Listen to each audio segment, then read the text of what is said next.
Muy buenos días. Hoy es domingo 29 de octubre y estamos aquí en Retroplay Las Américas.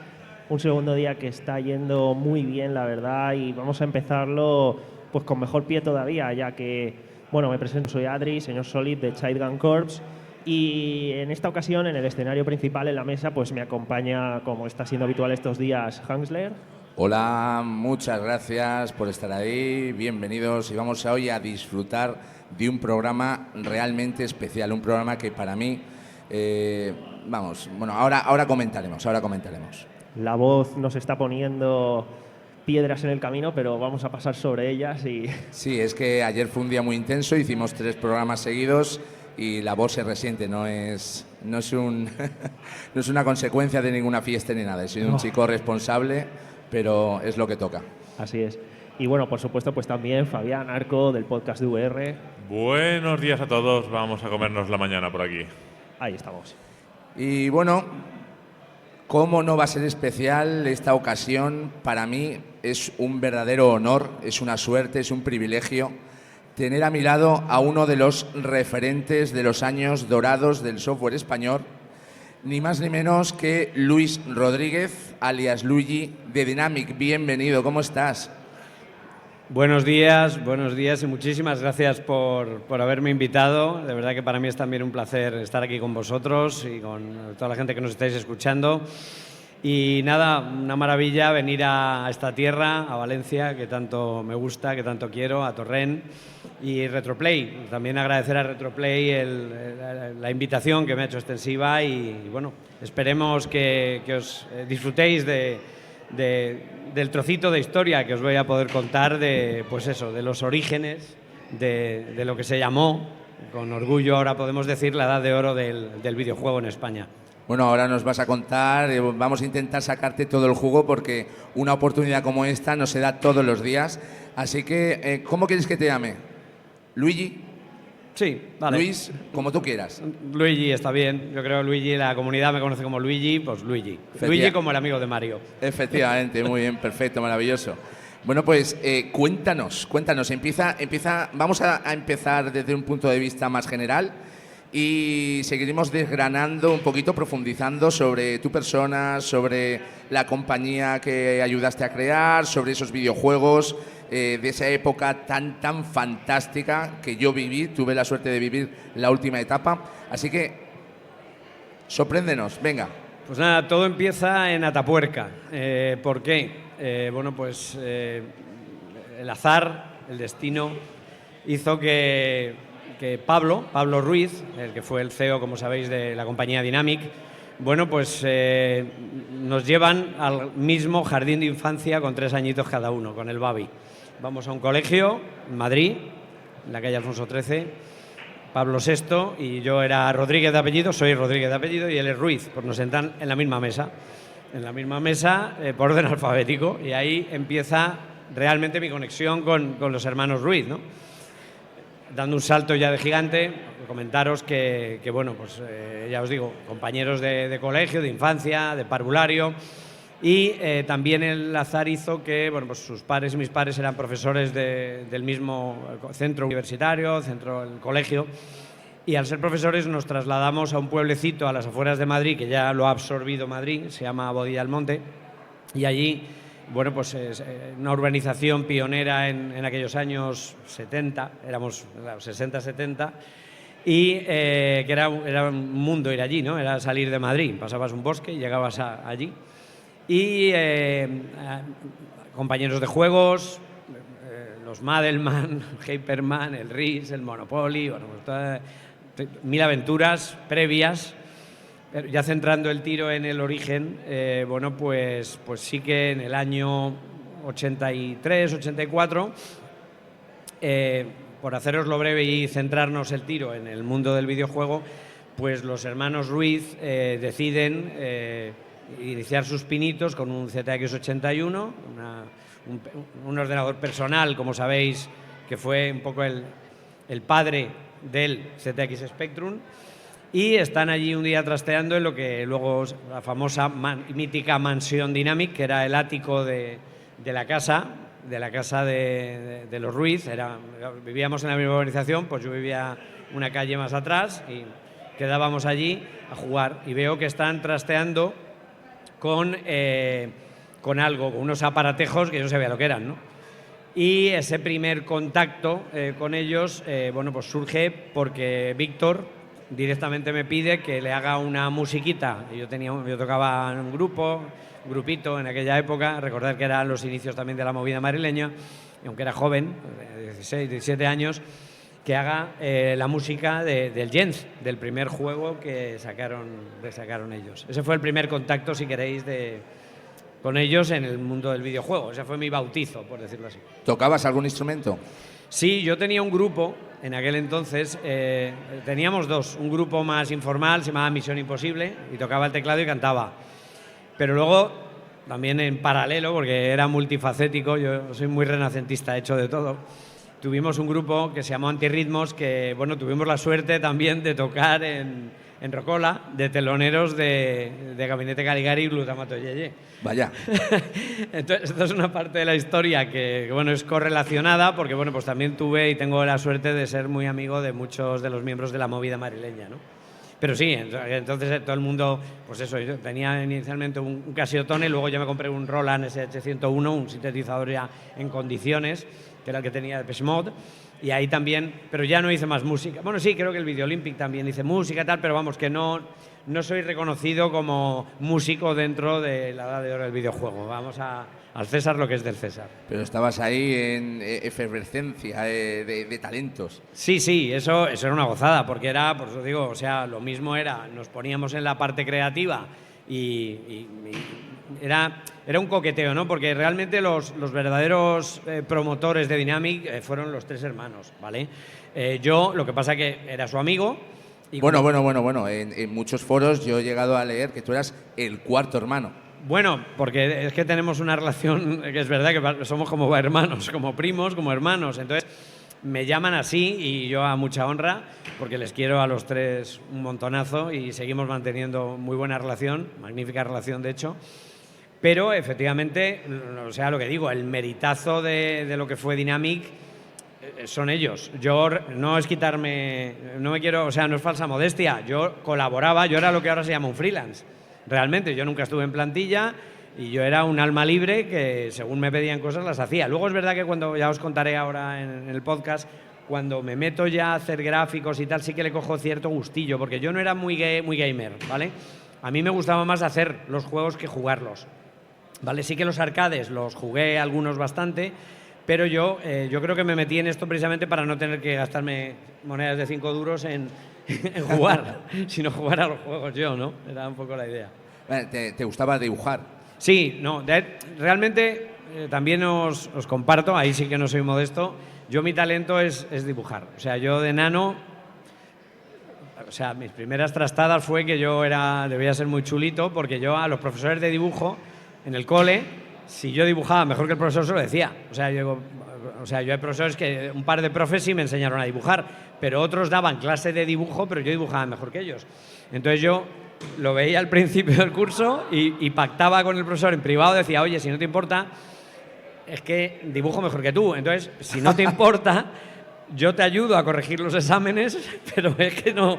O sea, que yo vengo a la clase si quieres, pero yo creo que es más fácil que yo te ayude a corregir exámenes y que incluso si me das bola, yo puedo enseñar también a mis compañeros a dibujar. ¿Tus padres fomentaban esa afición que tenías? No, mi madre sí. Mi madre le gusta mucho el arte y toda la vida me lo ha defendido. Yo me acuerdo, ella conserva todavía una caricatura de una serie de camioneros, se llamaba En Ruta, que eran Willy y Sony, y me acuerdo que hizo si me pongo a mirar a qué edad tenía, o sea, era un microenano. Y tiene la caricatura y digo, flipo. Cuando mis hijos la han visto ahora, alucino. Entonces mi madre sí, pero mi padre no, porque mi padre era que en paz descanse. Le dedico el podcast a mi padre, ahí en el cielo, me estará oyendo.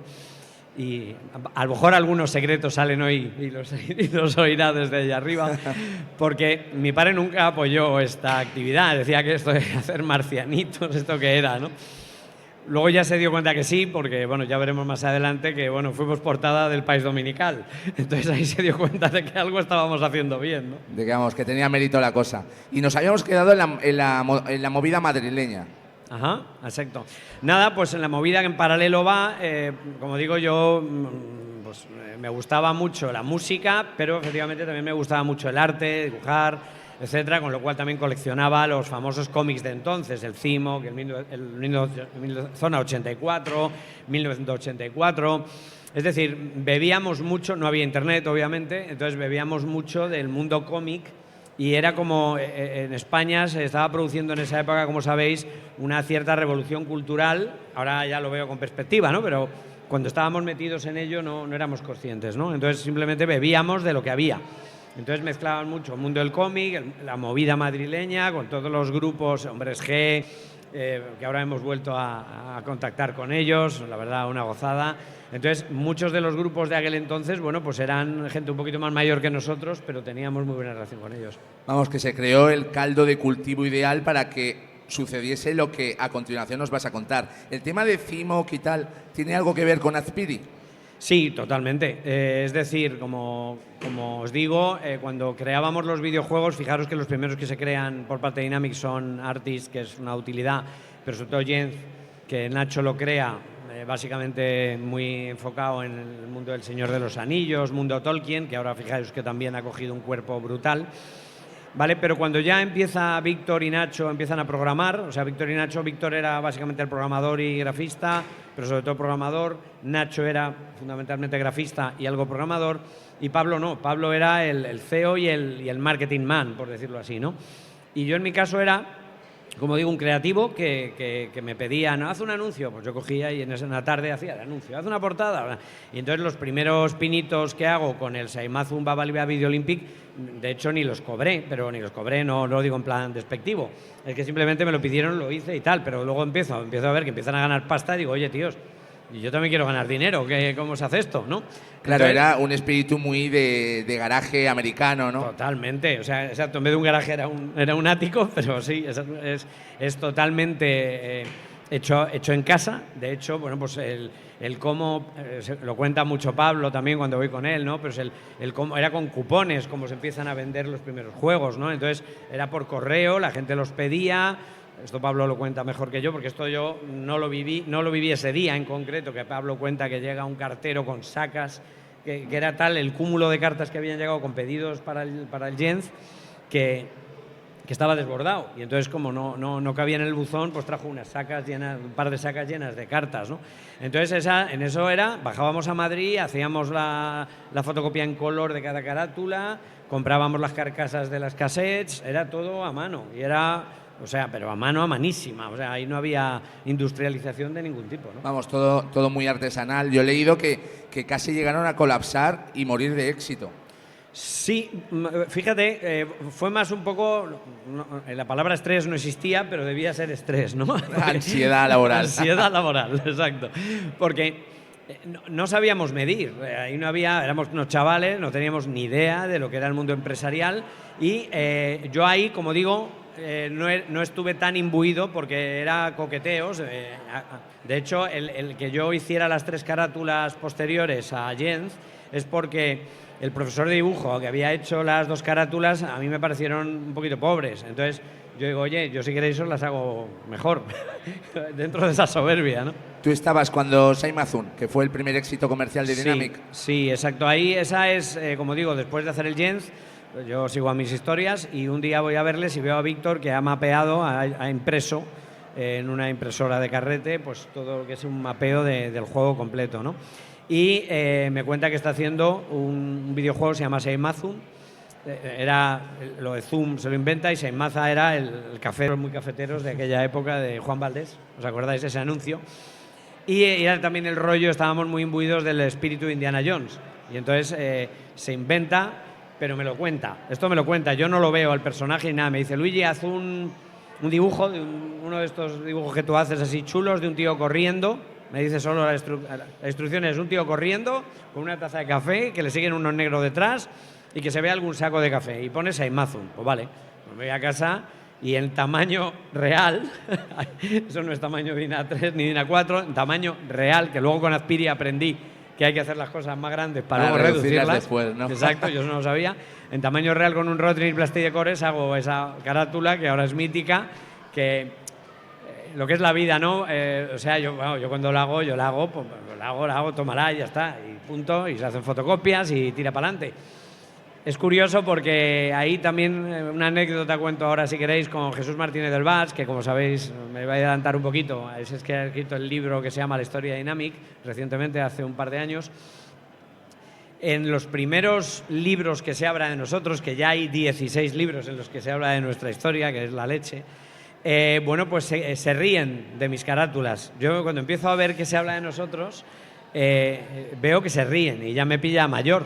Entonces digo, bueno, pues ríete, ¿no? Pero yo hago historia, tú no. O sea, que te rías de algo que ha hecho un chaval con 18, 16, 17 años, con buena fe, sin querer trascender, pues ríete. Yo, que son amateur, totalmente amateur, o sea, cero profesional. Yo era un tío que dibujaba punto y final. Y ahora, claro, viéndolas con perspectiva, dices, ¿podía haberlo hecho mejor? Sí, pero a mí no me pidieron hacerlo mejor, me pidieron hazme una carátula, ¿no? Entonces, bueno. También te movía un poco la ilusión, la pasión por... Absolutamente. O sea, yo, de hecho, os tengo que decir que las 3 carátulas, o sea, Saemazun, Babaliba y Video Olympic, están hechas del primer tirón. O sea, no es presentar un boceto, que me lo aprueben. No. Luis, haz esto. Lo hago, les mola y lo sacan. Ya está. Es que era el ritmo. Sí. Hay una cosa que es muy interesante, que luego ahora viéndolo con perspectiva, si veis los años en los que hicimos estos videojuegos al ritmo que se cargaban con esos programas y con esos medios, el mérito reconozco que es la leche. Es decir, a juego por año o más de un juego por año. Yo no sé de dónde sacábamos el tiempo y la paciencia, que ahora todo es inmediato. Y allí era cuestión de prueba-error, esto se ha grabado, esto no, se queda colgado, no carga el juego, era una locura. En aquella época no habían redes sociales, obviamente. Nada. ¿Cómo recibías tú el feedback? No había feedback. De hecho, hacíamos las cosas, además yo ni idea, o sea, yo hice, como digo, en esos juegos en concreto no tengo recuerdo de recibir ningún tipo de feedback. Sí que noto una inflexión cuando un día me llaman y me dicen, Luigi, vamos a fichar a un dibujante de cómics, de estos cómics que leemos, y Pablo lo cuenta mucho y coge, creo que fue un Cimo con un Zona 84 y cogemos por orden alfabético y tuvo la gran suerte Alfonso Azpiri, que en paz descanse, que empezaba por A, su nombre y su apellido. Entonces era el primero que aparecía en la lista. Si no, si se hubiera llamado, yo qué sé, Joaquín Zamora, seguramente Azpiri no habría trascendido en el mundo de los videojuegos. Eso es así. Qué cosas, ¿eh? Así es. Y entonces nos gustaba lo que hacía Alfonso, pero nos gustaba también Juan Jiménez, Segreyes, los que hacía la gente del Cairo. O sea, había un talento brutal en España, en el mundo del cómic, y además es que lo digo a mucha honra porque yo he sido muy amigo de Alfonso Azpiri, pero también es verdad que Alfonso ha sido es un referente en el mundo del cómic, pero también es un referente en el mundo del videojuego, pero lo siento, pero lo tengo que decir, fue también gracias a Dynamic. O sea, a nosotros nos ayudó mucho a que Dynamic cogiera la profesionalidad que cogió a partir de la famosa portada que algunos compañeros que veis aquí en las tiendas de Retroplay, está por ahí la cinta, he visto réplicas muy chulas de lo que es el Abusing Bell Profanation. De hecho, creo que hay un concurso hoy interesantísimo de ese juego que hicimos. La carátula la hizo Alfonso Azpiri y a raíz de eso Alfonso descubrió un nuevo mundo, porque Alfonso en esa época estaba haciendo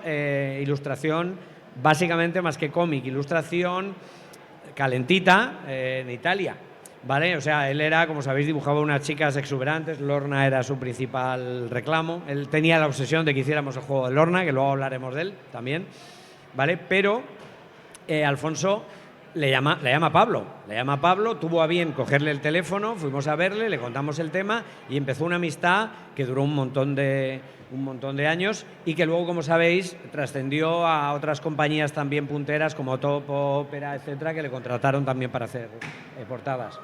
Ya que estamos hablando de portadas, a mí me interesa mucho saber qué ocurrió con la portada de Game Over y el famoso pezón. Game Over. Vamos a ver, Game Over pasa un poco como, luego hablaremos con Freddy Hardes, etcétera. Como sabéis, Game Over rompe un poco la tónica, porque ya es una época en la que estamos más consolidados. Como digo, ya digamos se genera una primera inflexión con el Abu Simbel Pro Nation y Rocky, ¿vale? En Abu Simbel sí que trabajé, pero en Rocky no. Pablo dice que también trabajé en Rocky, no. En Rocky lo que le puse fueron los nombres a los boxeadores, pero eso no es trabajar. Eso es pasarlo bien en una tarde con ellos. Porque yo siempre me llamaban, muchos de los nombres de los personajes, de los juegos, eso es verdad, que son niños míos. Los nombres, sí, porque yo, en la guerra de las vajillas también, por ejemplo, todos esos nombres me los inventé yo con Nacho, o sea... Era como el inicio de los huevos de Pascua, un poquito, ¿no? Pues sí, exacto, así es, ¿no? Volviendo a tu pregunta de la portada de Game Over, Nacho, yo con Nacho trabajaba mucho a la limón, ¿no? Nacho desde el minuto 1, tanto Víctor como él, pero sobre todo Nacho, me enseñan paso de los plastidecores y los rotring, paso a las teclas, gracias a que Víctor me empieza a enseñar a trabajar en los gráficos de la Abu Simbel Pro Nation y en el Camelot Warriors. Ahí es donde ya me empiezo a ver sueltito, sobre todo en Spectrum, ¿no?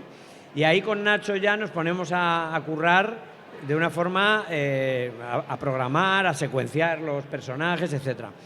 Y es verdad que ya teníamos un rodaje incluso con Alfonso, ya las portadas antes le contábamos a Alfonso cómo había que hacerlas y él traía bocetos, nosotros, soberbio de nosotros, pero mola ser así, ¿no?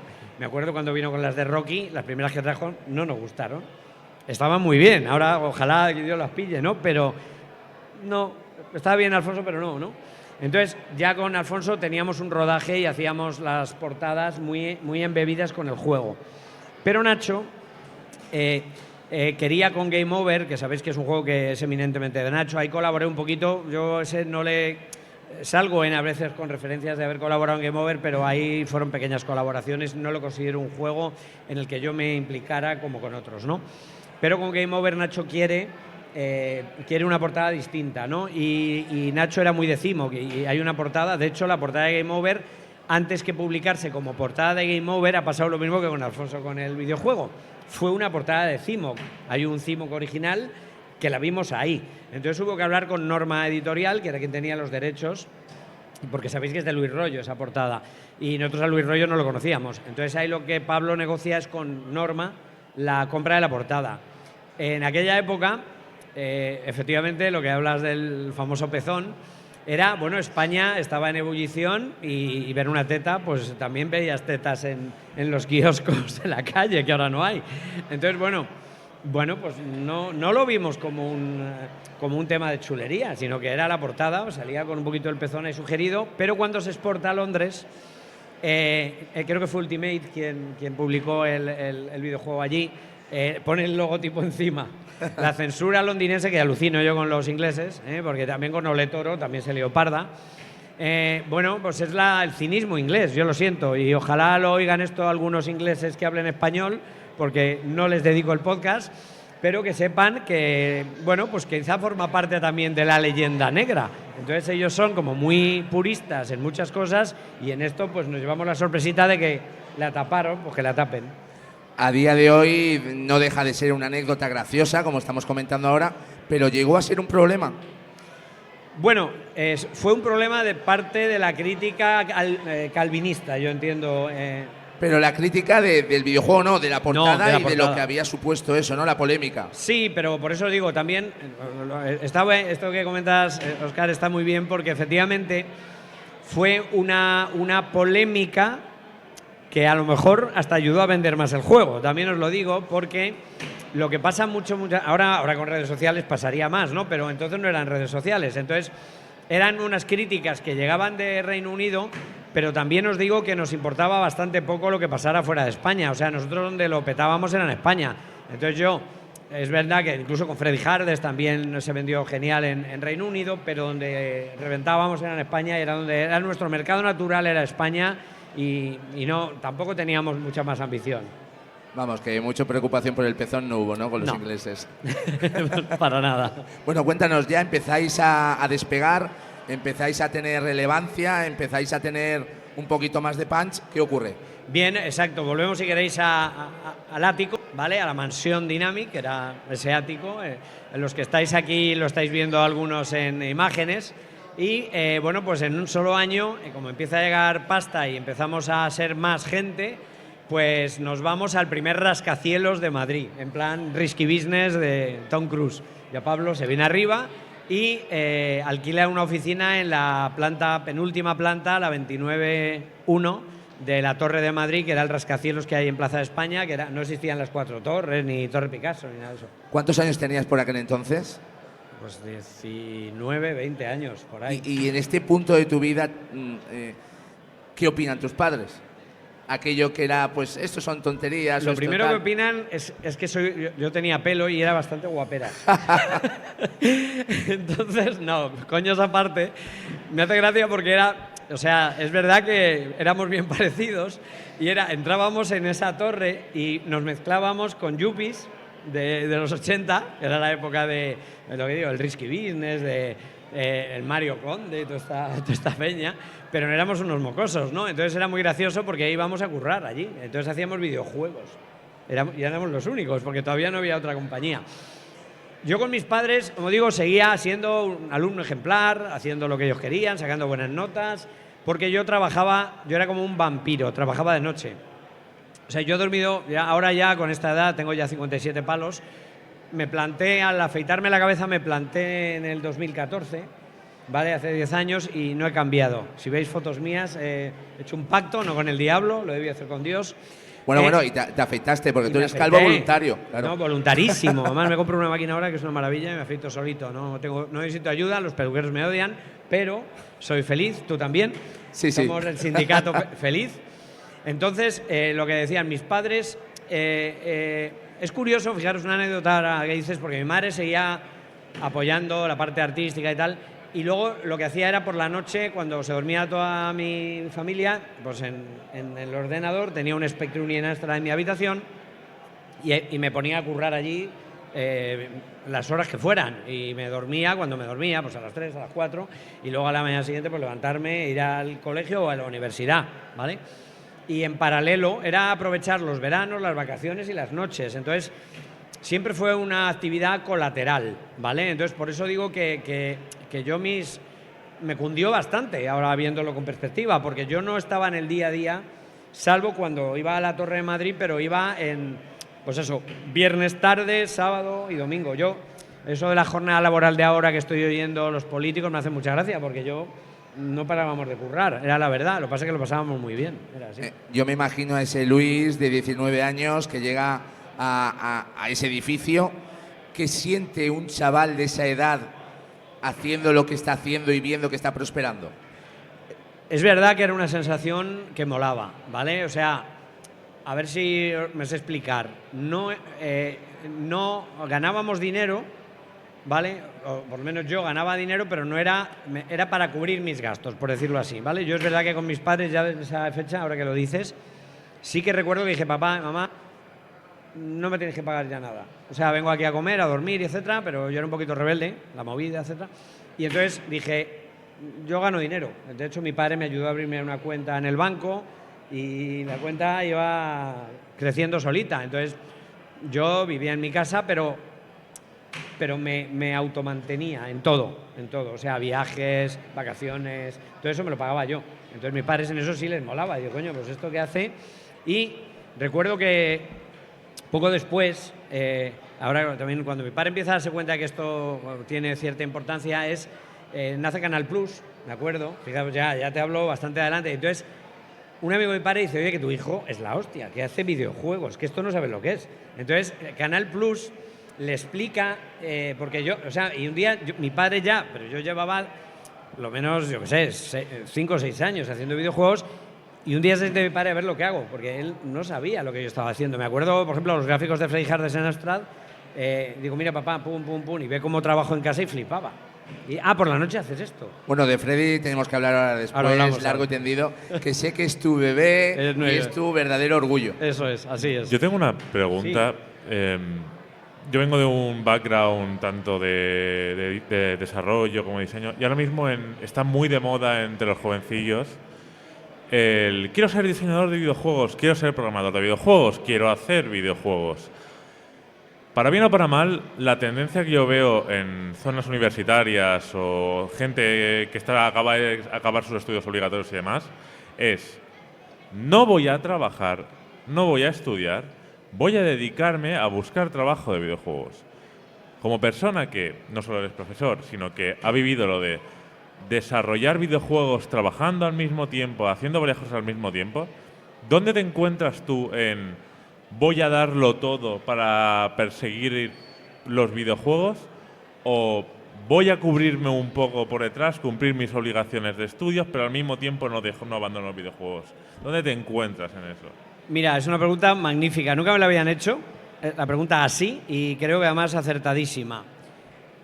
Te tengo que decir, ¿vale?, que hoy por hoy, si un chico o una chica me dicen, de hecho nuestros alumnos, como bien dices, damos clase hace 4 años en el mundo del videojuego actual, ¿vale? O sea, Pablo nunca lo ha dejado, ¿vale? Siempre ha seguido en el mundo, pero yo volví al mundo en el 2014. Animamos, como bien dices, a que sea, si es tu pasión, dedícate a esto.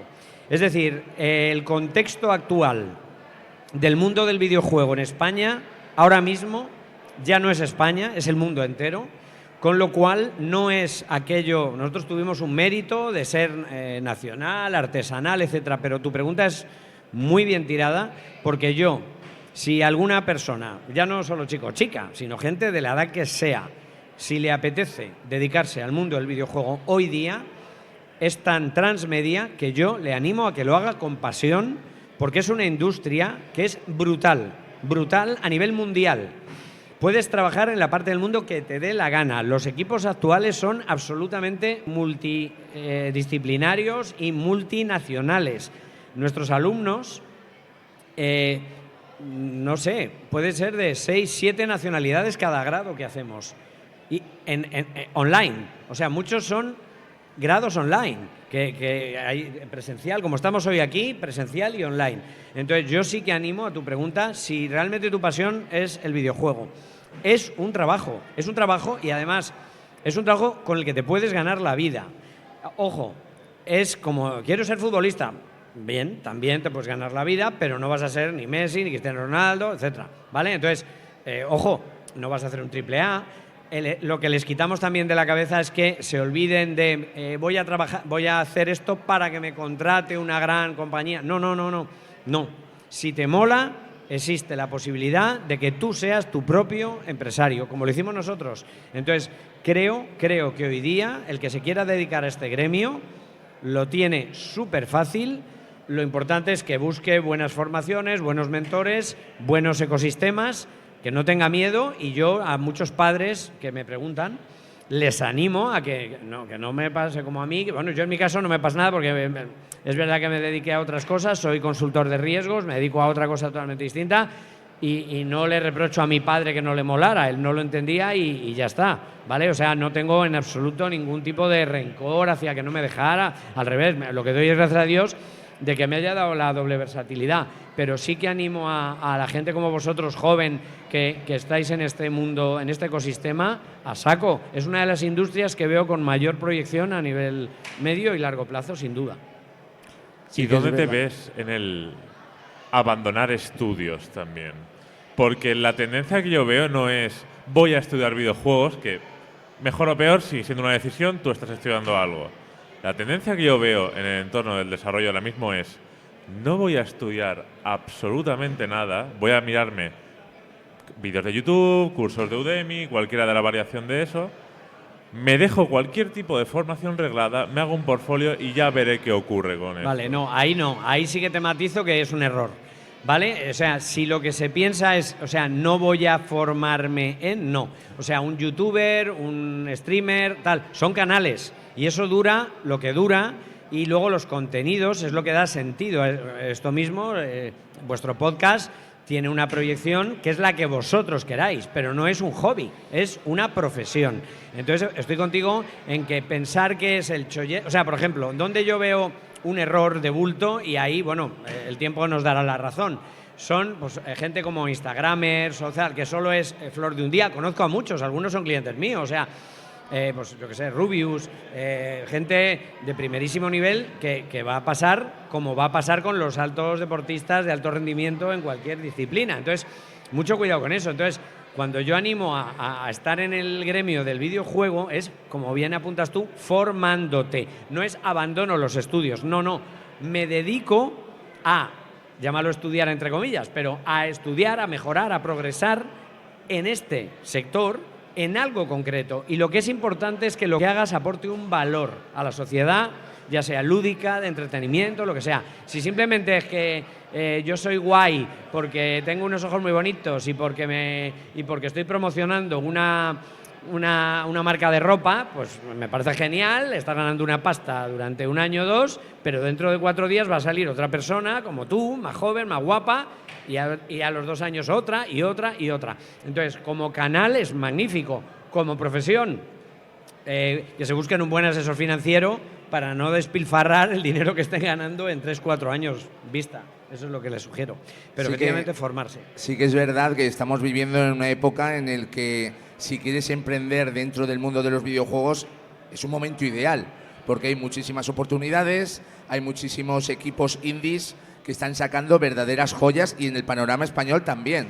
Lo estamos viendo, por ejemplo, en plataformas nuevas como Switch de Nintendo, que están habiendo juegos que son realmente joyas y reflejo del panorama español, del auge que está teniendo ahora el mundo de los videojuegos. Más o menos, a colación de esto, los juegos de Dynamic, de las plataformas como tanto Amstrad, Spectrum, Commodore, MSX, MSX2, todo esto, vuestros juegos que serían AAA, sería lo que sería hoy en día ese movimiento un poquito más marginal. Está claro que disteis el bombo en ese momento espectacular, de ese crecimiento exponencial en tan poco tiempo. ¿Cómo lo verías tú extrapolando esa situación a hoy en día? Sí, bueno, no, tampoco es falsa modestia. Obviamente, si Dynamic se habla de un AAA, sí que hay un juego que es un AAA, que yo ahí participé muy poco o nada, o sea, poquísimo, que es el PC Fútbol, que realmente es el abuelo del FIFA, así de claro. Entonces, ese juego es un AAA, y fue un AAA. De hecho, hay un libro por ahí que son los 50 juegos más importantes de la historia del mundo, y aparece ese juego nuestro, ¿vale? Y Dynamic hizo, no sé, 200, 300 juegos entre Dynamic y FX, que sabéis que FX fue la segunda compañía que fundaron los Ruiz. Pero PC Fútbol fue mucho después, ¿no? Claro, exacto. Yo, en el contexto que tú dices, yo creo que hablar de un AAA no es, o sea, es otra industria, otro momento, otros medios. También sabéis que financiar un AAA es 2-3 millones de euros, la financiación, 100 personas, ventas millonarias, es más que muchas películas de éxito, mucha cinematografía, con lo cual no era comparable con eso, ¿no? Entonces, sí que es verdad que a nivel patrio, sí, pero no, me parece un poco pretencioso calificar los juegos de Dynamic, que fue la número 1 de la Edad de Oro, de AAA. O sea, sí que es verdad que a nivel local, cuéntame cómo pasó, sí, pero no creo que podamos compararlo ni por el número de personas, ni por el tiempo, ni por las tecnologías, ¿no? Es otro ecosistema.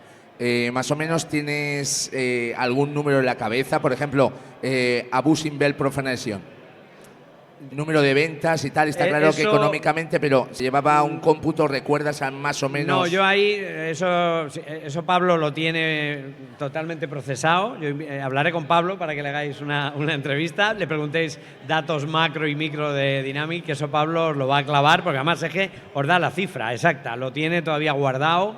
Él tiene un inventario de todos esos recuerdos, y Pablo sí que os daría, y esas métricas las ha llevado porque ten en cuenta que la ha comparado, fue Dynamic, luego Dynamic, Microitalsoft, FX Interactive. O sea, Pablo ha seguido la evolución absoluta. Yo creo que ha editado entre unos y otros más de 350 videojuegos. O sea que Pablo de esto tiene unas métricas perfectas. Vamos, que en España hay algún armario o algún trastero que sería las delicias de cualquier coleccionista que se precie, ¿no? Sí, de hecho, bueno, tenemos la suerte de que gente como vosotros, que nos apoya, que nos ha vuelto a levantar como si fuéramos eminencias, que no lo somos gente normal que se lo pasó muy bien y hicimos historia, pero de casualidad. Pero es verdad que, por ejemplo, en Málaga, en el Museo del Videojuego de Málaga, en Oxo, tenéis allí un corner que nos ha dedicado a Dynamic y no estamos descartando pues crear también un museo del videojuego en Madrid, incluso hacer satélites en ciudades como, por ejemplo, Valencia podría ser una. Estaríamos encantados porque tenemos piezas únicas, obviamente. No tenemos un Spectrum, no. Yo conservo mi Spectrum, conservo mi Amstrad y conservamos mucho material realmente que no se ha visto. Es alucinante como en el panorama español historias como la vuestra serían dignas de una película, de una serie de televisión y no se hace nada. Hay historias americanas con mucho menos jugo que han sido verdaderos éxitos, hitos tremendos en la historia, y vosotros... Bueno, ahora que mencionas esto, sí que hay dos cosas que están ahí flotando, y una fue a raíz de la publicación del último libro de hace un par de años, creo, de Jesús Martínez del Bas, que es La historia de Dynamic. Lo recomiendo, es un libro que es una enciclopedia de nuestra historia. Y digo una enciclopedia porque no es una novela, ¿vale? Sino que es un compendio de todos los juegos muy bien documentados, con un trabajo de Jesús de más de 10 años de entrevistas a muchos de nosotros. Ese libro un poco recoge, ya os digo, todos los videojuegos que hicimos, todos, como marca Dynamic, ¿vale? A raíz de ese libro ha habido un interés por plataformas, Netflix, Disney, etcétera, y quieren hacer una serie de nuestra vida.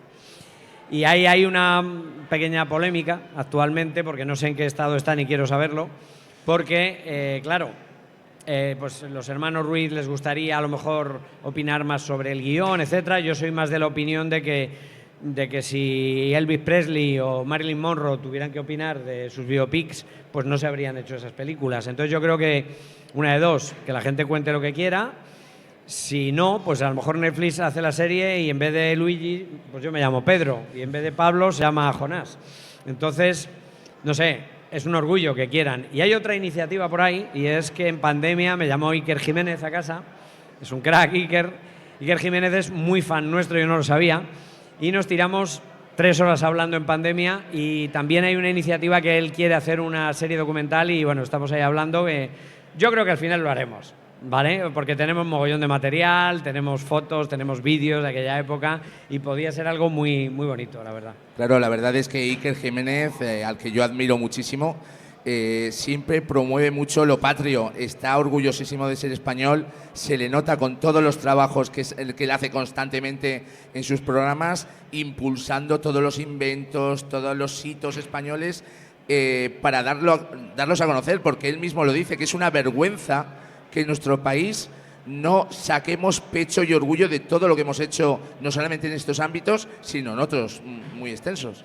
Sí, ya os digo, Iker, bueno, ya lo conocéis, es archifamoso, pero es una persona súper próxima, ¿no? Y bueno, yo de hecho os cuento también que llevo 6 veranos, antes decía años, ahora tengo que reconocer que solo le dedico los veranos.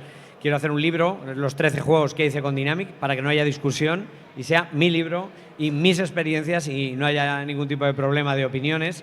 Y bueno, he pactado con Iker que me lo prologue él, ¿vale? Y si hacemos luego el documental, pues yo trataré de canalizar que todo fluya, ¿no? Pero sí que es verdad que es un tipo admirable y que lo patrio le tira mucho, y si son temas de los cuales sentirse orgulloso, lo fomenta mucho. Es fantástico. Bueno, cuéntanos más, ¿qué ocurre en ese edificio? Porque me imagino que tienen que haber 1001 historias. Pues nada, volvemos al año 85. Ahí, bueno, pues primero la gestación de la compañía, como veis, bueno, pues ahí coge Pablo el rol. Digamos que los roles fundamentales los cogen obviamente Pablo, Víctor y Nacho. Pablo es el CEO y también es el arma marketingiana de todo. Pablo además estudió marketing y publicidad, con lo cual no solo lo sabe hacer, sino que se formó, como bien preguntabas tú antes. ¿Vale? Víctor, ingeniería, Nacho también. Yo en mi caso estaba haciendo empresariales, no tenía nada que ver, por lo mío era, como digo, talento nato y al que le duela que reviente. Y se empiezan a hacer logotipos.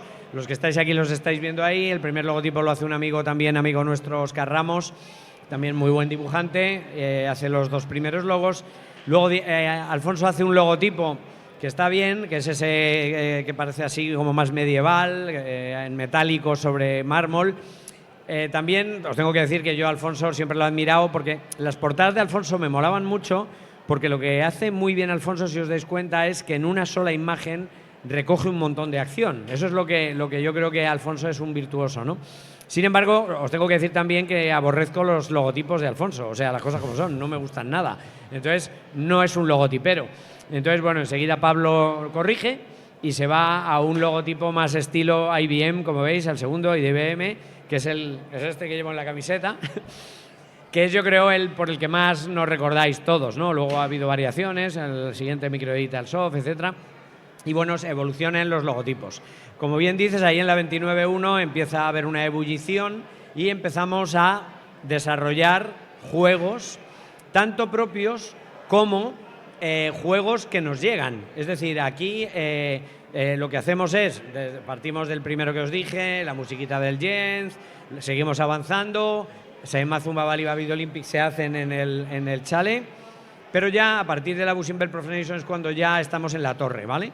Y allí, en la torre, empiezan no solo a hacer los propios videojuegos los hermanos y sus amigos, que somos nosotros, ya se monta una infraestructura, Santiago Morga viene para llevar parte de la contabilidad, Fernando Carretero, ya empiezan, éramos todos amigos, la parte legal la empieza a llevar un amigo nuestro que es abogado, que es uno de los socios más importantes ahora de Baker McKenzie, también Javier Cubedo, Manuel Cubedo. Javier Cubedo le conoceréis por las magníficas portadas de carga de Amstrad, es el mejor portadista de portadas de Amstrad de Amstrad, sin ninguna duda. Él es súper modesto, pero yo lo tengo que decir, son las mejores que hay, ¿vale? Y empezamos a hacer videojuegos que nos llegan también, nos llegan de toda España, nos llegan chicos, chicas, que sobre todo chicos eran más. Ahora la chica está mucho más, el sexo femenino está mucho más implicado en el mundo del videojuego, pero en aquella época era más una cosa de chicos, ¿vale? No sé por qué, pero era así. Y nos llegan, efectivamente, nos empiezan a llegar cintas, tal cual, llegaban allí a la torre, cintas de gente que nos decía que había hecho un videojuego, tal, y bueno, Víctor, Nacho, las metíamos, las veíamos. Y si el programa molaba, con toda la franqueza, sin paños calientes, hablábamos con los programadores por teléfono, no había email, no había nada de esto. Y bueno, hablando con ellos les decíamos, oye, esto nos gusta, pero si queréis, vamos a cambiar los gráficos. Y entonces ahí estábamos, pues Nacho, estaba Javier, estaba yo, básicamente los tres, yo creo que eran los que nos caían todos, y según nos apetecía, ahí no había, ahí era el tuntún, ¿no? A lo tonto, yo en mi caso, como digo, colaboré en 13, pero me acuerdo llegó pues los gráficos del Dustin, que nos llega el Dustin lo hizo, creo que fue Cervera, que también hizo el Fantomas, ¿vale? Entonces nos llega los gráficos tal cual, no nos gustan, se lo decimos, los cambiamos, no pasa nada, hacemos la versión de Spectrum y luego la versión de Amstrad. Entonces vamos un poco produciendo de aquella manera. Yo era esporádico, ¿vale? Mis visitas, lo que pasa es que me cundía bastante, o sea, cuando me ponía y a saco. O sea, lo que es verdad, nos cundía mucho el tiempo, porque era pasarlo bien, escuchando música, tomando Coca-Cola, pero a toda velocidad. Recuerdo allí 1000 máquinas, la que estaba, o las propias.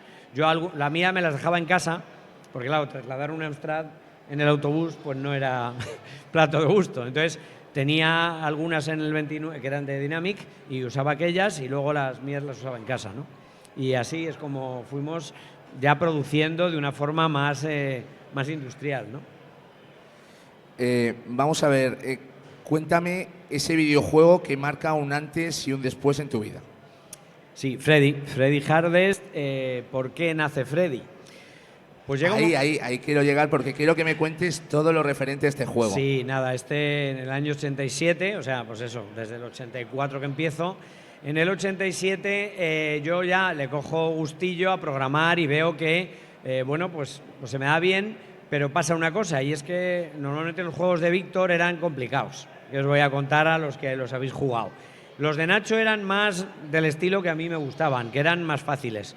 Entonces yo quería hacer juegos que fueran fáciles de jugar, pero que hicieras muchas cosas, ¿vale? O sea, no que fueran lineales, sino que tuvieras, bueno, pues una opción que ahora me sigue pasando. O sea, son juegos de acción que se llama ahora, que es que tienes muchas opciones, pero que también tienes que hacer alguna cosita de pensar, ¿vale? Pero básicamente es para pasar el rato y que no haya fases eternas que no puedes pasar porque son imposibles. Entonces, eso es lo que no me gustaba. Y entonces quiero hacer un juego, pero mezclando el juego con la cinematografía.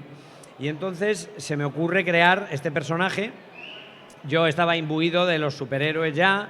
Era la época, yo soy un friki de Alien, del planeta de los simios, de Terminator, y lo que hago es beber de todas esas fuentes y crear un superhéroe que es un cachondo mental, que es un mujeriego, que es un... Bueno, era, hasta ahora creo recordar, cocainómano. O sea, bueno, tú comentas un superhéroe, pero más bien es un antihéroe, ¿no? Un antihéroe, sí. No, fijaros, ahora escribiendo el libro, se parece mucho a Star-Lord, al de los Guardianes de la Galaxia.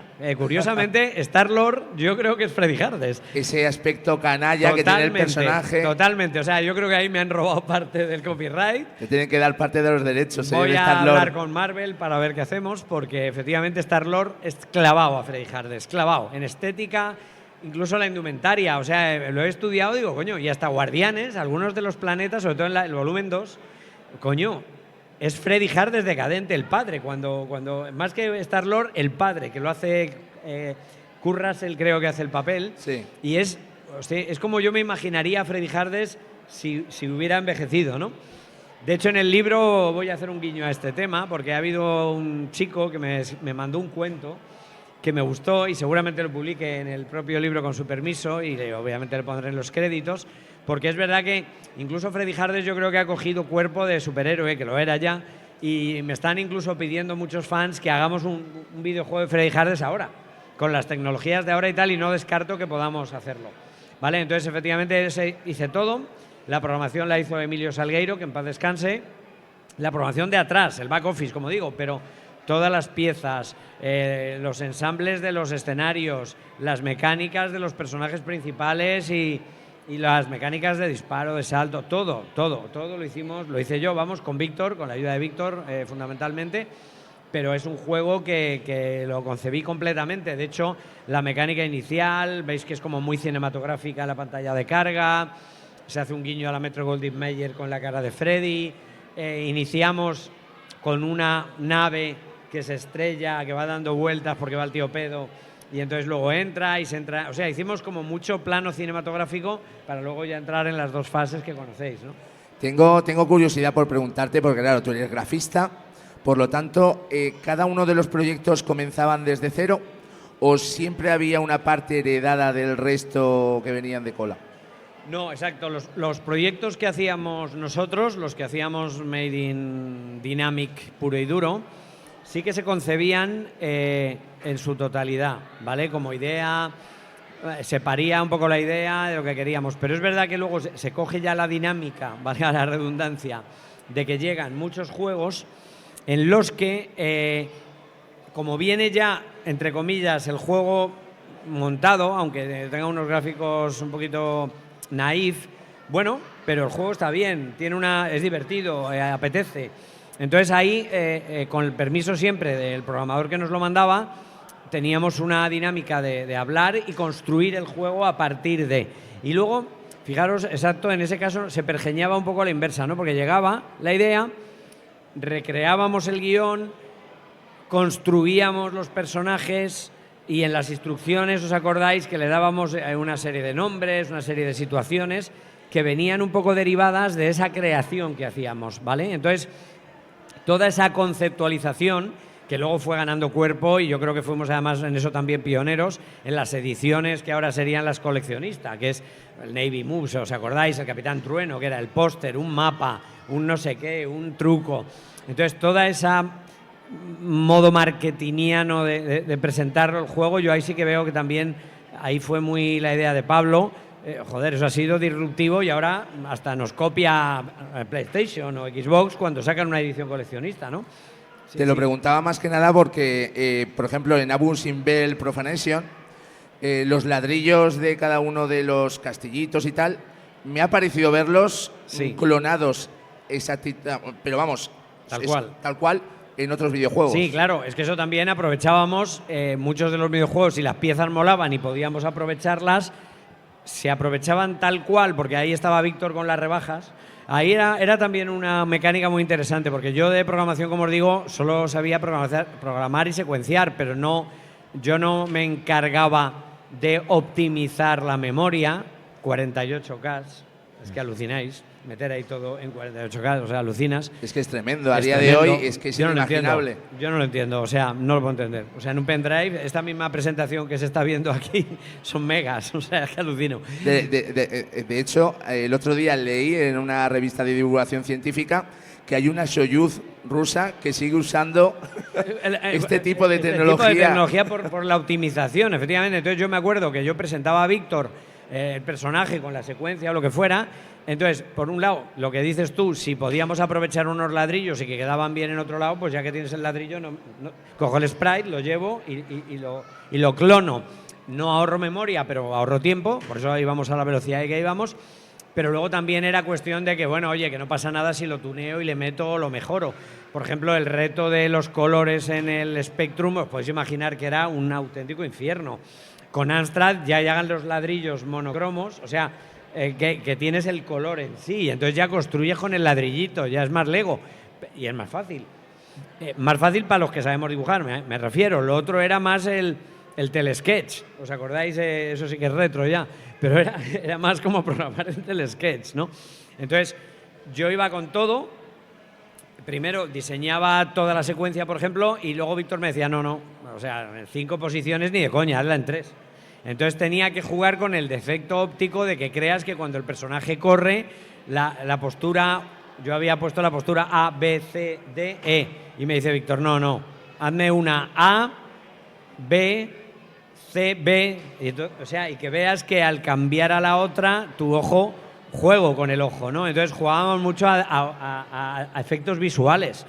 Hay por ejemplo, una anécdota muy chula que la cuenta Nacho en el After the World, y es que se le ocurre una cosa buenísima, y es, fijaros que en el Amstrad, como el píxel no es cuadrado, sino que es rectangular, si haces un disparo en oblicuo, se ralentiza. Entonces dijo, no, disparo, pasa un milisegundo o un segundo y lo que hago es que destruyo salpicando. Entonces es lo que ves. Entonces es mucho más real, más realista no ver la bala.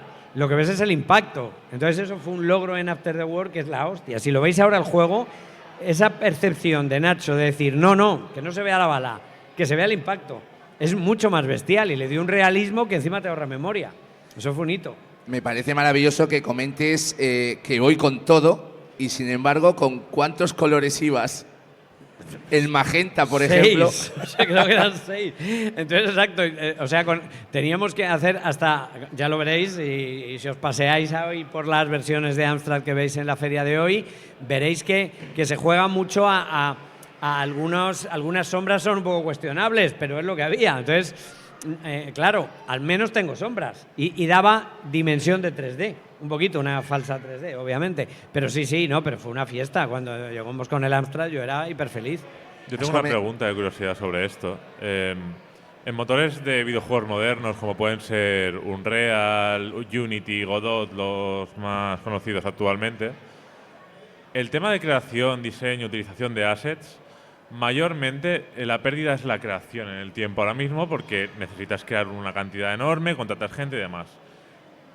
¿Hasta qué punto? Porque por lo que acabas de escribir, vosotros planeabais todo por adelantados, sabíais lo que teníais que hacer y luego teníais que reducir. Eso es. ¿Hasta qué punto era un problema reducir? ¿Qué porcentaje de juegos no han acabado con ciertas partes que a ti te gustaría tener?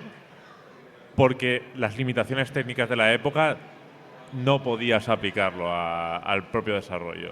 Pues mira, también es magnífica pregunta. En cuanto a optimización, os tengo que contar que ese es el principal pecado actual de los diseñadores de videojuegos. Y es, como tenéis tantísimas... Pero tenéis una creatividad desaforada como la podríamos tener nosotros, pero tenéis unos medios brutales, ilimitados. Es el gran problema que existen con las compañías de videojuegos españolas y los chavales y el talento. Es un talento de explosión. ¿Qué pasa? El reto consiste en, uno, los videojuegos tal y como se crean, como tienes al concept art, los mundos. Bueno, coño, pues haz 3 mundos, no hagas 16 mundos. Pero como puedes hacer todos los mundos que te dé la gana, la planificación de los juegos es tan bestial.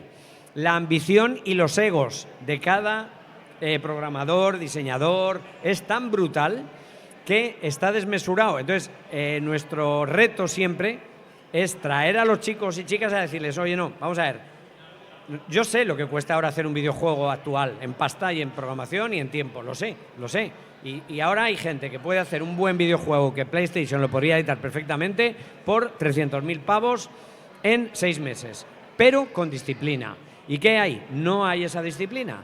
Hay pues me ha quitado mis mundos, me ha quitado mis personajes. Entonces, conviene tener una imaginación desmesurada, pero tienes que tener unas métricas también de dimensionar bien el proyecto, porque a veces a la parálisis por el análisis, la mayoría de los juegos a los que ahora nos enfrentamos, y además ya lo saben incluso las majors, cuando llegas con el juego, lo primero que te hacen es te lo capan. O sea, llegas con un juego en el planteamiento completo, lo ven a dar y dices, sí, ya hemos visto la demo, está genial. Le cuentas el proyecto entero y dices, sí, vale.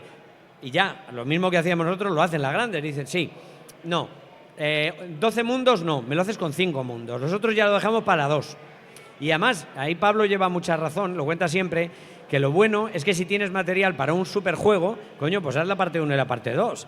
No como ahora pasa con las plataformas de Netflix y tal, que las buenas series son las que tienen una buena trama de 8 capítulos y te dejan ganas de una segunda, pero hay otras que se ve que estiran todo hasta el infinito para hacer parte 2 y parte 3. Eso es un error. Entonces, el reto de la optimización, yo estoy de acuerdo que un supercreativo no quiere límites, pero es que tienes ahora las texturas, las músicas, las mecánicas, tienes un montón de cosas que si quieres meter todo eso en un juego no acabas nunca. Y ahora va todo a tal velocidad que tampoco digo que haya que sacar las cosas a cascoporro, pero es muy importante que haya alguien en los equipos de trabajo actuales que coja ese papel de polimalo y que sepa un poco bascular ambas cosas. O sea, por un lado, toda esa creatividad tal, pero sí que hay un momento en el que hay que decir, hasta aquí. Yo, por ejemplo, os lo he contado y haciendo analogía con lo que me preguntabas conmigo,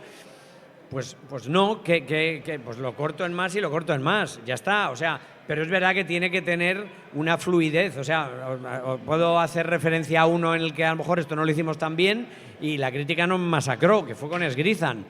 En el Esgrizan las figuras eran tan grandes, o sea, nos vinimos un poco arriba y queríamos hacer figuras muy grandes, pero claro, el sprite no lo daba y entonces es un juego que la crítica, quitando los gráficos que nos los ponían bien, pero la mecánica fue en detrimento de la mecánica del juego. Entonces, la portada de Azpiri para mí es una de las mejores y es el único logo de Azpiri que está clavado. Creo que además está perfecto y entra perfectamente en el diseño de la portada, pero sin embargo la crítica ahí nos dio por todos lados. Ese fue otro de los juegos que nos vino y tuvimos que rehacer, pero es verdad que es un juego la temática es muy sencillota. Entonces, si hubiéramos hecho seguramente las figuras un poquito más pequeñas, no tan grandes, pero tampoco súper pequeñas, no haber sido tan ambiciosos, seguramente el juego habría ganado en esto, ¿no? Por lo que yo estoy entendiendo, ahora mismo tu opinión es que recortabais mejor antes, por ejemplo. Sí. Pero mi opinión como persona que ha vivido una generación de videojuegos más joven es que jamás se ha recortado nada por un motivo o por otro. En la época de arcades, el objetivo era alargar el juego para que la gente quisiera gastara más monedas. Sí. En la época de los alquileres, básicamente alargaban los juegos para que la gente se dejara más dinero. En la época actual, la tendencia de los videojuegos son los games as a service, los videojuegos como servicio, y alargarlos con micropagos lo más posible y hacerlo enorme. Yo solo he vivido videojuegos que quieren ser largos. Hay excepciones, de vez en cuando te encuentras el típico indie pequeñito, que sí, vamos a hacer algo pequeño, vamos a hacer algo corto, vamos a hacer un Sea of Stars o alguna cosa por el estilo. Pero para mí, la tendencia en el mainstream, en los videojuegos, en el mercado, jamás ha sido recortar. Ya, estoy contigo y no está mal tirado. Por ejemplo, ayer por la noche estuve repasando los 10 mejores juegos de mundo abierto, por ejemplo, ¿vale? Entonces, de hoy día, ¿vale? Entonces, estoy contigo de acuerdo cuando ya hay dinero. O sea, es como en fases. Es decir, ¿qué problema hay también con el famoso talento? Que cuando no has hecho nada, el llegar a presentarte en sociedad de que soy muy bueno porque me lo dice mi madre, pues no aporta. Entonces nosotros ahí lo que recomendamos es que primero hagas algo que puedas enseñar lo que eres capaz de hacer. Y luego llega el dinero. Esto es como todo. O sea, como en las iniciativas de los emprendedores. Al principio nadie apuesta, tal, y ya cuando la cosa sale bien, todo el mundo se quiere subir al carro. Bueno, pues aquí pasa lo mismo. Entonces, esos juegos al que tú te refieres, perfecto, pero cuando ya hay un presupuesto que lo ven como un filón. Lo mismo con las sagas, los mundos abiertos, los DLCs, sí. Pero para empezar, conviene hacer algo bonito, adecuado, que te vicie. O sea, lo que no puedes hacer, por ejemplo, que lo hemos visto también muchas veces en la presentación de videojuegos, es hacer un vídeo muy bueno y que luego te decepciona lo que es el juego. Entonces no me hagas una historia tan chula en el teaser cuando luego el juego es una castaña, ¿no? Entonces, cuidado con eso. Entonces, sí que estoy contigo en los juegos que mencionas, que son ya de continuidad y de alargar y de expandir, y además, obviamente, van a ir por ahí los tiros, pero eso hay que hacerlo no en un primer juego. Es imposible. O sea, no hay nadie que vaya a apostar por un AAA de saque, que ese es el gran error que cometen mucho, por ejemplo, en universidades y escuelas de formación de videojuegos.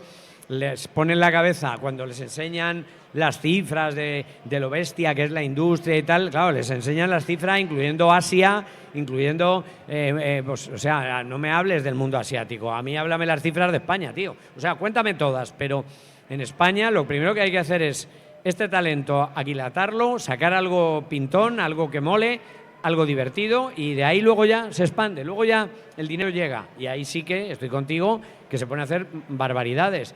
Pero ahora sí os digo, decidme los 10 principales videojuegos actuales potentes, os digo que no llegáis a 10. O sea, los 5 primeros habrá consenso, pero en los 5 siguientes, y ya el 11avo puede ser cualquiera, ¿vale? Y hay cientos de miles de videojuegos. Vale, ya que hablamos de España, vamos a hablar de dinero en España y de desarrollo de videojuegos en España. Yo soy programador. Yo tengo formación en videojuegos y demás. No me dedico a los videojuegos por un simple motivo. Me gusta el dinero. Y la realización y el resultado de mi experiencia es que Game Dev en España está terriblemente mal pagado. Lo que yo he vivido de ofertas con X años de programador en cualquier otra tecnología versus X años de programador en Game Dev es que el salario es 3-4 veces menos. Claro. Muchísimo menos. ¿Qué tienes tú como persona que lleva muchísimo tiempo en el sector que decirle a gente que quiere meterse a programador, a diseñador de Game Dev, pero probablemente no sabe qué expectativas reales tiene que tener con el sector ahora mismo? Yo, o sea, siempre, y lo reitero en este campo y en otros campos, ¿vale? Con los medios que tenemos actualmente, las capacidades de no ser locales, que esto no lo teníamos antes. Ábrete al mundo, aprende inglés, por supuesto, ábrete al mundo, ¿vale? Y, o sea, hay dos factores que son fundamentales y que, como digo yo, venid de lloraos de casa. Porque tienes el mundo entero, o sea, donde te dé la gana puedes trabajar, con quien te dé la gana, y sobre todo no te consideres un empleado. O sea, de verdad, piensa más como un autoempleador. O sea, en lo que eres muy bueno, sé la leche, sé el mejor. Como sabéis, por ejemplo, en Disney, en Pixar, un altísimo porcentaje de los diseñadores de Pixar actuales son españoles, ¿vale? Son en los créditos, os invito a que lo miréis. Entonces, no os autolimitéis ahí, voy a hacer algo para que me contrate alguien, o para... No, de verdad, sé muy buena en algo, ponte a ello y sobre todo mira a ver dónde en el mundo entero, dónde eso tuyo se necesita. Esto nos pasa mucho también cuando nos llegan proyectos con equipos de gente que nos traen el proyecto. Lo primero que hacemos es, bueno, primero que el proyecto nos guste o no, vale, pero puede no gustarnos, pero ¿qué es lo que hacemos para que no sea el gusto de Pablo o el gusto mío? Nosotros tenemos una iniciativa, una aceleradora, se llama PlayZen, que lo que hacemos es esto que comentas, y es, nos vienen con el proyecto, no nos metemos en la parte creativa para no tocar egos, pero lo que hacemos es analizamos el juego en el sector o microsector, por género, por temática, por mecánica, a nivel mundial. Entonces, yo qué sé, imaginaos un juego de runners, que es un microsector dentro de los juegos. Bueno, pues resulta que en el mundo pro-soviético es la leche. Los runners tienen una pegada brutal y hay compañías que promueven juegos indie y que estarían encantados de sacar ese juego. Entonces, el ecosistema es tan bestial que lo que os invito es a, ok, céntrate en lo que tú eres bueno, pero ábrete al mundo. O sea, no pienses en España, no pienses... O sea, piensa que tienes abiertas las puertas del mundo entero. Y para eso tienes que no tener ningún vértigo. Y no, también os lo tengo que decir, hay que aprender inglés. O sea, España sigue estando muy retrasado en hablar inglés. Y es que el inglés se habla en todo el mundo. No os digo hablar chino, porque si os metéis en el mercado asiático, pues ya ni os cuento, ¿vale? Pero ese es un mercado que también desconozco bastante, pero sé que es 5 veces el mercado occidental. Temas de dinero que has estado comentando. Tú cuando haces, por ejemplo, Freddy, idea original, diseño, grafismo, todo eso es tuyo. Sí, pero... ¿Cómo llegas a un acuerdo con Dynamic de todo esto? Porque te has autodenominado freelance. Sí, nada, no, pues ahí yo el pacto que tenía con ellos, y así es como lo decidimos en su día, seguramente hoy habría sido distinto, pero en su día era... los grafistas nos pagaban a todos igual. O sea, todo grafista que colaboraba como diseñador gráfico o grafista, que se llamaba entonces, y aparecían los créditos que habíamos trabajado, pues nos daban un X% de las ventas. Era eso, como estaba pactado y nos parecía bien. Si en el Dustin lo hice yo con Nacho, pues a medias. O sea, era así de sencillo, ¿no? Entonces, también me metí a hacer más por eso, porque vi... Con Freddy gané mucha pasta porque era yo, ¿vale? Aunque aparecieran en otros los créditos, ahí sí que pacté, oye, mira, los gráficos de Freddy y tal. Entonces, ahí era, también nos basábamos, ahora hay métricas que podrías auditar. Yo en mi caso me basaba obviamente en la confianza de que éramos amigos y ya está. También me hace gracia, está bien la anécdota, porque yo con los hermanos Ruiz nunca he tenido problema. Pero me acuerdo que con Santiago Morga, que en paz descanse, un chico majísimo hasta que me tocó los huevos, hablando mal y pronto. Y era el, entre comillas, el que autorizaba los pagos, y cuando llegábamos allí con la factura nos pagaba, o sea, nos hacía, era cheques, nos daban cheques, ¿no?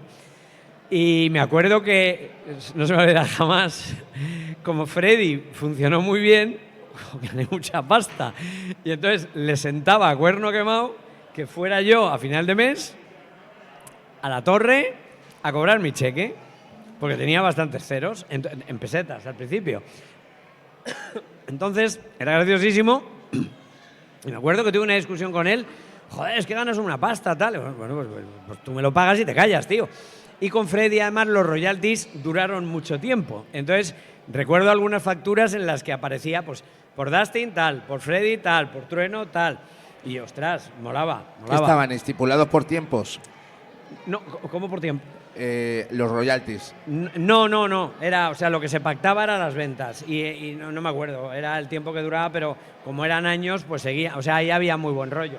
¿Vale? Entonces luego es verdad que, por ejemplo, algunos packs que salieron, el quinto aniversario, tal, todos esos ya, ahí era una mierdecilla. O claro, sea, las famosas cajas de cartón cajas que son tan coticiadas, ¿no? Pero también yo veía ahí que cobraba 0, no sé cuántos. Bueno, bien, no pasa nada, buen rollo.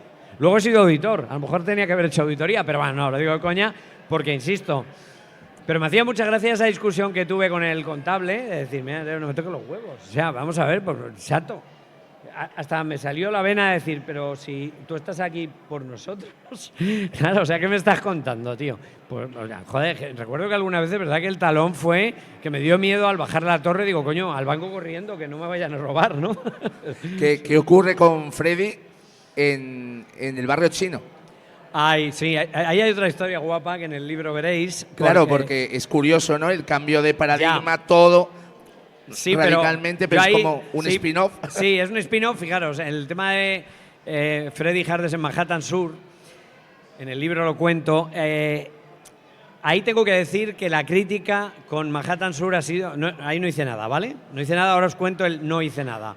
En Manhattan Sur ya no colaboré yo, pero tengo gráficos en Amstrad de un Manhattan Sur distinto, porque ese título sí fue mío.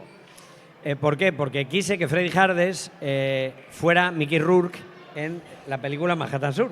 ¿Os acordáis? Con la gabardina y tal, ¿no?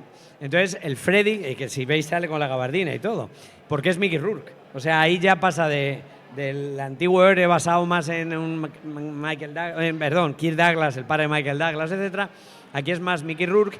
Y recuerdo haber hecho un Nueva York por las azoteas, saltando, lo tengo por ahí en los discos, los tengo todavía, y lo quería haber hecho antes, pero ya me desvinculo de Dynamic, ahora veréis un poco porque ya me meto a trabajar, me meto en Arthur Andersen, me hago un hombre serio, con corbata y todas esas cosas, y se hace el Manhattan Sur, que se ha criticado un montón, y a mí la verdad pues me siento orgullosísimo de que se hiciera una secuela en la que yo no participé, nada más que en la concepción sí. Como veis, la portada también se basa un poco en la misma estructura de la otra. Creo que ya la portada, no sé si la hizo Ventura, creo que ya no. Pero, ¿qué ocurre con el personaje? O sea, estamos hablando sí, de que lo despiden al tener el accidente de... No, claro, no. Yo ahí la temática esa no tengo nada que ver con ese guión. El guión original mío molaba más. También lo tengo que reconocer, pero lo veréis en el libro. Ahí no voy a desvelar. Pero efectivamente... ensamblan de aquella manera la secuela, ¿vale? Lo que pasa es que no sé por qué la crítica fue tan destructiva, la verdad, porque tampoco es tan malo el juego. Pero es verdad que es un juego que está hecho por otro equipo de gente, los gráficos yo ya no hice nada, y ya os digo, mi idea había sido como un poquito más continuista del Freddy Hardes original. ¿Tenías derechos de ese juego? No. ¿Y el personaje era tuyo? Bueno, no, mío. Si es que yo no ni registré el personaje ni nada, o sea, yo eso... Ahora viéndolo con perspectiva sí, pero también me lo planteé, también dije, oye, me voy a hacer el registro, pero dije, bueno, ¿para qué, no? Entonces, bueno, ahí está. No descarto hablar con Pablo y que a lo mejor, porque es verdad que el colectivo gamer nos está pidiendo que Freddy vuelva a las andanzas, entonces, si ya le pegamos a saco, pues igual sí, pero a lo mejor hay que ir a hablar hasta con Marvel para que hagamos un Freddy de Marvel, o sea que... Eso sería maravilloso, bueno, ¿no? Imagínate. todo se puede hacer, no lo descarto, ¿eh? Cuéntanos más historias, venga. Vamos allá. Freddy, bueno, con Freddy mismo, como bien, conceptuamos todo, Spectrum, Amstrad, como sabéis, y ahí os puedo contar que, bueno, ahí hay una disrupción también en la portada. A mí me hubiera gustado a lo mejor que lo hubiera hecho también Alfonso, ¿vale? Pero ahí es verdad que es Pablo el que se le ocurre hacer una ruptura. Y como era un concepto nuevo, más completo nuestro y tal, se le ocurre hablar con Ventura, de Ventura y Nieto, porque el padre de Pablo era muy fan de la revista El Jueves. Yo no lo veía, el tema. Además, Ventura, yo los dibujos que había visto de Ventura eran muy planos, era de tinta plana. Y bueno, no era santo de mi devoción. Bueno, vale. Entonces me dijo, Luis, haz un boceto, se lo mandamos por fax, y haz lo que tú quieras. Entonces diseño la portada yo, en un boceto, que lo tengo por ahí el papel original, y quería darle la estética de Flash Gordon, el Freddy Hardes, y un montón de referencias. La portada también tiene un montón de mensajes, tiene referencias a Enemigo Mío, tiene referencias al Planeta de los Simios, tiene referencias a la Estrella de la Muerte, tiene referencias a Alien, tiene referencias a un montón de juegos, ¿no? Entonces, que son todos los que me gustan, los mezclé y los metí ahí, ¿no? Y entonces a Ventura le pasamos por fax entonces Pablo habla con él y no nos cobra nada. Y dice, no, a mí mandarme juegos de los que hacéis. Y no nos cobra nada por la portada. Y atinó a la primera, nos encantó cuando llegó la portada, nos vició. Y ya, explicándole el juego a Ventura, se le ocurre a Pablo hacer las 4 páginas del cómic que fueron saliendo para crear hype, que decimos ahora, del videojuego. Entonces ya el videojuego, o sea, el cómic que hace Ventura sí es porque ya ha visto nuestro videojuego, ¿vale? Entonces ahí, bueno, pues súper bien. Tenemos todavía ese cómic que está chulísimo y que está 100% basado en la mecánica del juego, ¿no? Y nada, pues con Freddy, ¿qué os voy a contar? Yo veréis más cosas en el libro porque hay un montón de anécdotas, de cómo desarrollamos todo. Pero ahí sí que Víctor me dio muchísima más libertad de que el personaje hiciera todo lo que yo quisiera. Ahí dijo, venga, ahí te dejo que lo que quieras. También había aprendido a optimizar mucho la memoria. Ya había con Florentino Pertejo, que también ha sido una pieza clave con los Ruiz, el tema de la conversor para hacer de Spectrum una Amstrad. O sea, ahí yo creo que allí fluimos a una velocidad espectacular. Ahí fue una pasada. El cine, todas las referencias que has tenido, tú eres, bueno, hemos estado hablando antes de la emisión de este programa, eres un cinéfilo empedernido. Absoluto. Años 80, años 90, todos esos personajes míticos, absolutos, te han marcado mucho. Totalmente. Y así has querido plasmarlos en tu arte. Claro, sí, de hecho, efectivamente, si jugáis a Freddy, ya os digo, primero la nave estrellada claramente es una referencia a la nave estrellada del planeta de los simios. El planeta rojo inicial de las cargas de la primera fase es el de Enemigo Mío. Si os dais cuenta, el héroe y el antihéroe también es una referencia clarísima a la película de Petersen, Enemigo Mío. Cuando ya se mete en la base lunar, si veis los pasillos, recuerdan un montón a los pasillos de Alien. Luego, por ejemplo, comentábamos el tema de Freddy. En Manhattan Sur sí que tenía un montón de referencias a Blade Runner también, la famosa gabardina de Rick Deckard.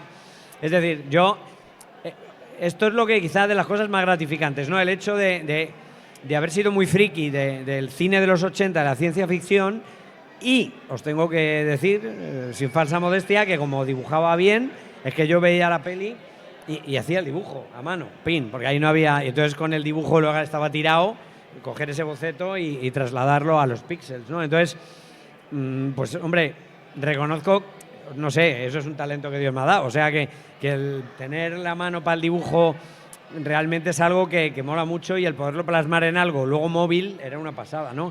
Cosa que por eso yo valoro. Yo ahora mismo, cuando luego regresé en 2014 al mundo del videojuego, me zambullí en ello con la PlayStation, y claro, es verdad que me llamó la atención el AAA, pero también me llamó la atención que sigo siendo aquel, como decía Rafael, de el shooter y de la acción en primera persona y tal. Entonces yo los Call of Duty tengo todos, los Far Cry tengo todos, o sea, todos los juegos en los que haya mundo, libertad, no pensar, avanzar, pensar un poquito. O sea, a mí cuando me cuentan demasiada historia y tengo que interactuar poco, como que me desvinculo, ¿no? Entonces ahora me encanta un poco el poder seguir, como dices tú. Es verdad que el cine, no pienso como Scorsese, que como sabéis dice que Marvel no es cine. No sé si habéis ido a ver la película nueva de Scorsese. Si vais, no importa que la primera hora, son 3 horas, no vayáis, ¿vale? No importa, yo me echo una siesta. Y las 2 siguientes horas, pues bueno, bien, me enteré de una parte de la historia. A mí Scorsese me viciaba, ojo, me viciaba. Pero cuando ya la peña empieza a criticar cosas y luego él no demuestra que es la caña, pues no. O sea, chato, me encantó Uno de los Nuestros, me encantó Malas Calles, pero también se nos debe notar a todos en la edad, nos hacemos abuelas. Y a Scorsese criticar a Marvel cuando resulta que has hecho esto, y Leonardo DiCaprio me recuerda a José Mota cuando hace de El tío La Vara, pues mal andamos, tío. Entonces, y luego De Niro haciendo de Niro. Entonces, bueno, bien. Lo único que me lleve de esta película, y lo siento si Scorsese me estás oyendo, es que me he enterado de una parte de la historia de los yanquis aplastando a los indios, de que los indios hubo una época en que eran los dueños de las tierras del petróleo, y yo no lo sabía.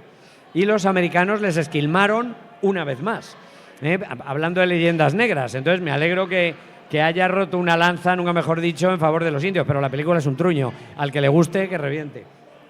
Me interesa mucho volver un poquito a ese chaval joven que está con esa ilusión, con ese juego que es tu niño, que es el Freddy.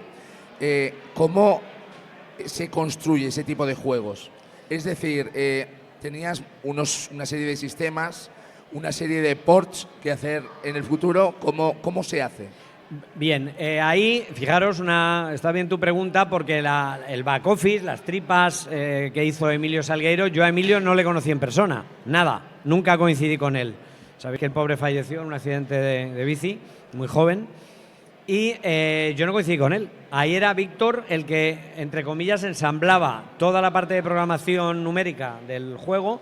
Y yo, lo que me hizo Víctor, me enseñó a manejar un programa, el Melbourne Draw, en el que yo, ya fuera con Spectrum o fuera con Amstrad, tenía un programita en la que diseñaba o bien las construcciones o bien las secuencias de los personajes y los simulaba lo que tenía que hacer y lo veía en tiempo real. Y una vez que estaba, se lo pasaba a Víctor, él lo convertía y lo metía. O sea, yo trabajaba aparte, estaba el programa y le ensamblaba luego todo. Entonces, luego Víctor era muy perfeccionista, la verdad, pero yo creo que tenía una virtud, como os digo, también, y era que llegaba un momento, y eso los tres hermanos creo que lo hicieron muy bien. O sea, Nacho sería ese artista que no pararía por perfeccionar. Víctor sería ese programador que no pararía por mejorar las mecánicas. Y Pablo siempre ponía freno, pero ellos también, entre ellos mismos, eran conscientes de ese freno. Entonces eso era una maravilla porque, es lo que digo, nadie nos enfadábamos si nos cortaban parte del talento. Bueno, pues ya está, no se puede hacer y ya está, no pasa nada, ¿no? Era asumirlo. Entonces era un ensamble de piezas que lo veo súper meritorio, porque ahora en mi vida profesional, como digo, soy consultor de riesgos y trabajo con 10 personas y tengo que hacer este ensamble para acabar los proyectos de otro tipo, ¿no? Entonces hoy día sí que se puede ensamblar de una forma coherente y no creo que haya una regla mágica de decir primero planificar, luego ejecutar, tal. No, yo creo que es verdad que hay una idea que es la básica, guionizarla y de ahí luego ya desarrollarlo y repartir roles, ¿no? Cuando hemos hablado un poco de emprendimiento dentro del mundo de los videojuegos, que hay que formarse, que es fundamental hacerlo y hacerlo bien. ¿Tú te formaste en BASIC, por ejemplo? Bueno, sí, pero eso, me formé aprendiendo, o sea, no me puse a estudiar, sino que fue sobre la marcha. De una manera, digamos, un poco autodidacta, ¿no? Bueno, sí, exacto, o sea, pero era con la guía de Nacho y de Víctor, ¿no? Entonces, yo aprendí BASIC, código máquina, y luego, como digo, aplicando, pero nada más. O sea, si ahora me dices, ¿sabrías ahora programar tal? No, o sea, recuerdo incluso las mecánicas que con Spectrum y con Amstrad eran distintas, porque con Spectrum era con la cinta. Y luego con Amstrad, luego pasamos también al microdrive, y luego con Amstrad era con los disquetes. Entonces, recuerdo un verano, como yo era aprovechar los veranos y las vacaciones y las noches, que me tuve que llevar a Estepona, que veraneábamos siempre allí, y entonces alternaba las juergas, en vez de siestas programaba, y me llevé el Spectrum, el cassette, porque era un cassette, una tele en blanco y negro, portátil, pero que como en Spectrum te decía cuál era el color, trabajaba sobre el blanco y negro con el nombre del color, o sea, tela, ¿eh? Y me llevé el CPC, el Astra CPC con el monitor, en un coche de entonces. O sea, que casi había que hacer 2 viajes. ¿Qué coche era? No, pues, era un 124, un Seat 124. Al final convencí a mi padre que pusiera una vaca, porque el maletero lo ocupaba yo. Entonces, con la vaca, poníamos la vaca y las maletas encima, ¿no? Eso era... Cuéntame cómo pasó, ¿no? Bueno, yo jugué al Freddy siendo muy pequeño, pero en un monitor de Amstrad CPC fósforo verde. Fósforo verde, que está por ahí uno, lo tenéis, exacto. Yo ahí ya... o sea, yo ya estaba cansado del verde y ahí ya el que me compré era con monitor en color y ahí sí que la programación ya fue... No sufrí el Amstrad en verde. Bueno, a ver, yo tengo los 2 monitores, claro, y yo en casa si me tengo que poner el Freddy me lo pongo en el fósforo verde porque tengo una nostalgia claro, absoluta hacia esos colores y para mí no es monstruoso, es todo lo contrario. Ya, pero fíjate, yo, ahora que dices eso, el fósforo verde lo asocio más... Claro, a mí me coincidió ya en esa época que empiezo a trabajar en Arthur Andersen. Entonces empiezo a trabajar con los primeros portátiles que llevábamos ruedas. O sea, eran unos ordenadores que sacabas una pantalla en fósforo, primero en fósforo caramelo, que eso a lo mejor ni les habéis visto. Y entonces me recuerda más a programar hojas de cálculo en Lotus 123, que era otro tema, en el tema económico, para hacer hojas de cálculo fiscales. Entonces, a mí me da un mal rollo el fósforo verde importante. Pues maravilloso. ¿Tienes alguna anécdota así potente que digas estuve a punto de coger el ordenador y estamparlo contra la pared porque no te salía esa idea inicial que habías tenido? No, eso no, pero sí vivías en constante tensión por si no se grababan los progresos. Eso sí, porque tenías que ser como muy disciplinado a la hora de grabar los avances y versiones, ¿vale? Pero yo no, pero sí que recuerdo Nacho con el Olé Toro, se le fue a hacer puñetas el programa entero, en un grado de avance altísimo, y hubo que rehacerlo.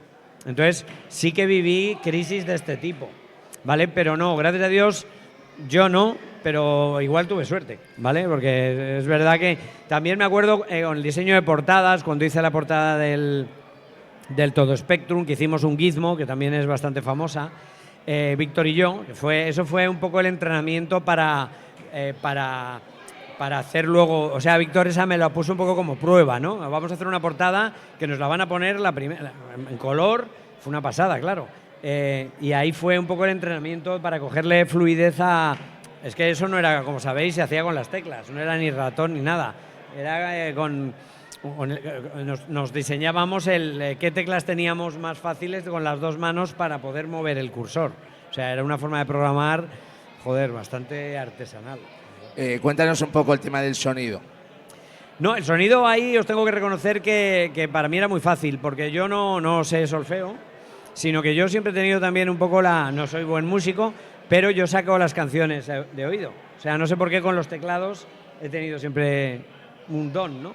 Entonces yo oía una canción, cogía un teclado y le sacaba, pum, pum, pum, pum, pum, prueba, error y sacaba. Y entonces como que mis manos aprendían la mecánica. O, como has comentado, soy muy friki de la música épica, tal. Siempre cuando veo una película también me fijo mucho en la música, me fijo en todo. O sea, no me fijo solo en quién es el actor o cuál es la trama, sino que, no sé, ahora películas actuales, ¿no? John Wick.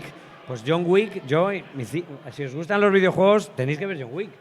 Porque es un videojuego. O sea, es un tipo de peli que mola un montón porque es una fumada absoluta, pero es pura acción. Entonces, mira los planos, cómo lo hacen, como tal. En el tema de la música, yo componía y luego lo que hacíamos era traducir a notas lo que yo había compuesto. Se lo daba a Víctor y él lo traducía al lenguaje y lo metía lo hacíamos así, tal cual.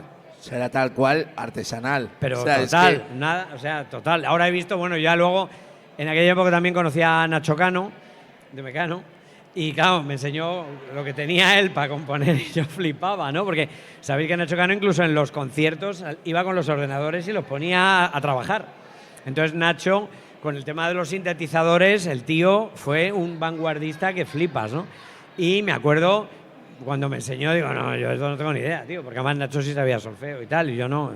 Yo eso no, yo toco de oído, tú tradúcemelo lo que sea y listo, ¿no? Y siempre ha sido de oído. Volviendo otra vez al tema de las portadas, porque se me ha quedado ahí pululando una pregunta. Teníais a grandes, Azpiri, Luis Rollo. ¿Había discrepancias en el equipo para elegir a uno o a otro? Discrepancias sí.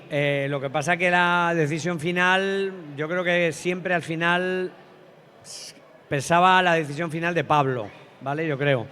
En cuanto a la portada perfecta, sí que había como un consenso, ¿vale? O sea, ya fuera de Alfonso, fuera de quien fuera. Entonces, por ejemplo, Luis Rollo, que como sabéis es un virtuoso de la figura humana y sobre todo de la sci-fi femenina, vamos a decirlo así.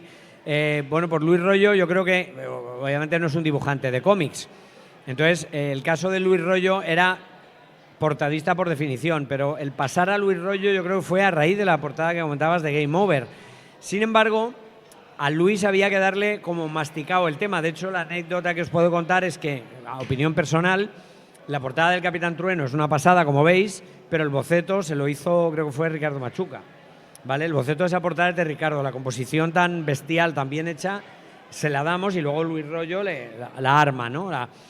Pero, por ejemplo, la portada del After the War a mí no me gusta, o sea, así os lo digo, tal cual. A mí nos hizo un Alfonso Azpiri que me gustaba muchísimo más, el logotipo no, el logotipo de After the War no, que lo hizo en rosa horrible, rosa y amarillo, o sea, no me gustó nada. Pero la portada de After the War, la que tenía que haber salido, que es la que sale un tío parecido a Clint Eastwood con un trabuco brutal. Esa a mí me encantó, esa portada. En el libro os contaré de qué fuentes bebe Alfonso, porque también Alfonso bebía de fuentes, ya lo veréis, en muchas de las portadas os voy a traer bocetos de Alfonso, de dónde vienen, y Alfonso se inspiraba mogollón en Fraceta, en Fran Fraceta, pero mogollón. ¿Vale? Entonces, bueno, pues como dices tú, el decidir pasar a otro estilo, yo creo que fue cosa de Pablo, ¿vale? Que fue quien quiso, porque a mí me hubiera gustado seguir con Alfonso, o incluso me quedé con la espinita de que Jiménez nos hubiera hecho alguna, ¿no? Porque Sol Rojo me encanta, la portada de Sol Rojo me encanta, que es de Topo, creo recordar, me encanta. Y luego no hizo tantas Jiménez, ¿vale? No hizo también Soviet, creo recordar, hizo Mutant Zone, que no son nuestras, ¿eh? Pero, bueno, sí que había debate más, y luego el consenso opinábamos todos, pero al final se decidía bastante rápido el cómo hacer, bueno, venga, va, esta ya está, y traían las versiones bastante trabajadas. O sea, una vez que nos daban primero los bocetos y ya dábamos el ok a un boceto, sobre esa había poca variación y ya sí que salía la portada como tal. ¿Tuviste algo que ver con el Capitán Trueno? Sí, claro. O sea, Capitán Trueno vuelvo entero. Ahí se pareció bastante lo que me pasó con Freddy. Con Capitán Trueno es mi segundo hijo, si queréis, porque ahí quise hacer una cosa. Primero, que era nuestro superhéroe patrio, con lo cual podía haber elegido a Jabato o a ¿cómo se llama el otro? Era Jabato. Había tres que eran muy parecidos. El Corsario de Hierro, sí, o el Capitán Trueno. Entonces elegimos a Capitán Trueno, no me acuerdo por qué razón, pero yo sí que quería, con este personaje, hacer una cosa que luego no se ha copiado tanto y creo que es bastante agradecido, que es, dependiendo de lo que tuvieras que hacer, utilizabas a Capitán, a Crispino, a Goliat, ¿vale? Entonces ese cambio de personaje, ¡plas!, así mágico, fue súper valorado por la gente. Bueno, la calidad gráfica, como veis, es chulísima. Ahí quiero darle un agradecimiento personal a Raúl Ortega. Sabéis que fue otro de los grafistas que trabajó mucho con nosotros y que nunca ha abandonado el mundo retro, nunca. De hecho, él sigue ahí con su Alhambra Tales, que es como la parte 2 del Babaliba. La portada se le hizo a Alfonso Azpiri, no termina nunca de salir ese juego, pero está ahí. Y con Raúl me ayudó a hacer parte de Freddy, y con Capitán Trueno también me ayudó mucho a trabajar en Capitán Trueno. Entonces, se parece bastante la historia de la concepción de Capitán Trueno a Freddy Hardes, salvando una distancia, que el personaje ya existía, y también tiene su cómic. Entonces, también hicimos un poco la misma historia, entre comillas, que con Freddy, pero ya estábamos entrando en una añada peligrosa, porque ya empezaban a llegar las nuevas consolas, entonces ya no era el requete boom de Dynamic, ya Dynamic empezaba a tener que definir para dónde tiraba, ¿no? Yo tengo una pregunta sobre el tema de las consolas. Sí.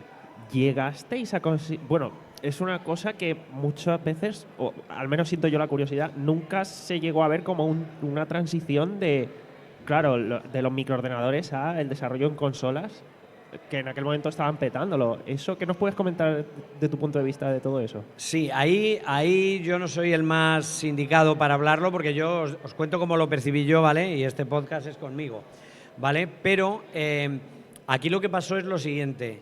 Yo empiezo a ver que entra Game Boy, entra una nueva forma de jugar, ¿vale?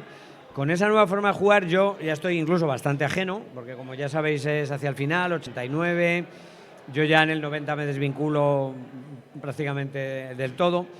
Luego ya, leyendo la historia de los videojuegos, no española solo, sino internacional, es verdad que vienen a toda leche un montón de consolas de todo tipo, más personal computer, más pequeñitas, más no dependientes de la pantalla de la tele, sino que vienen ya con su propia entidad, etcétera, o mucho más domésticas, vamos a decir así. Claro, yo en la cabeza de los Ruiz ahí no sé qué tal, sabéis que tiran hacia la zona del PC.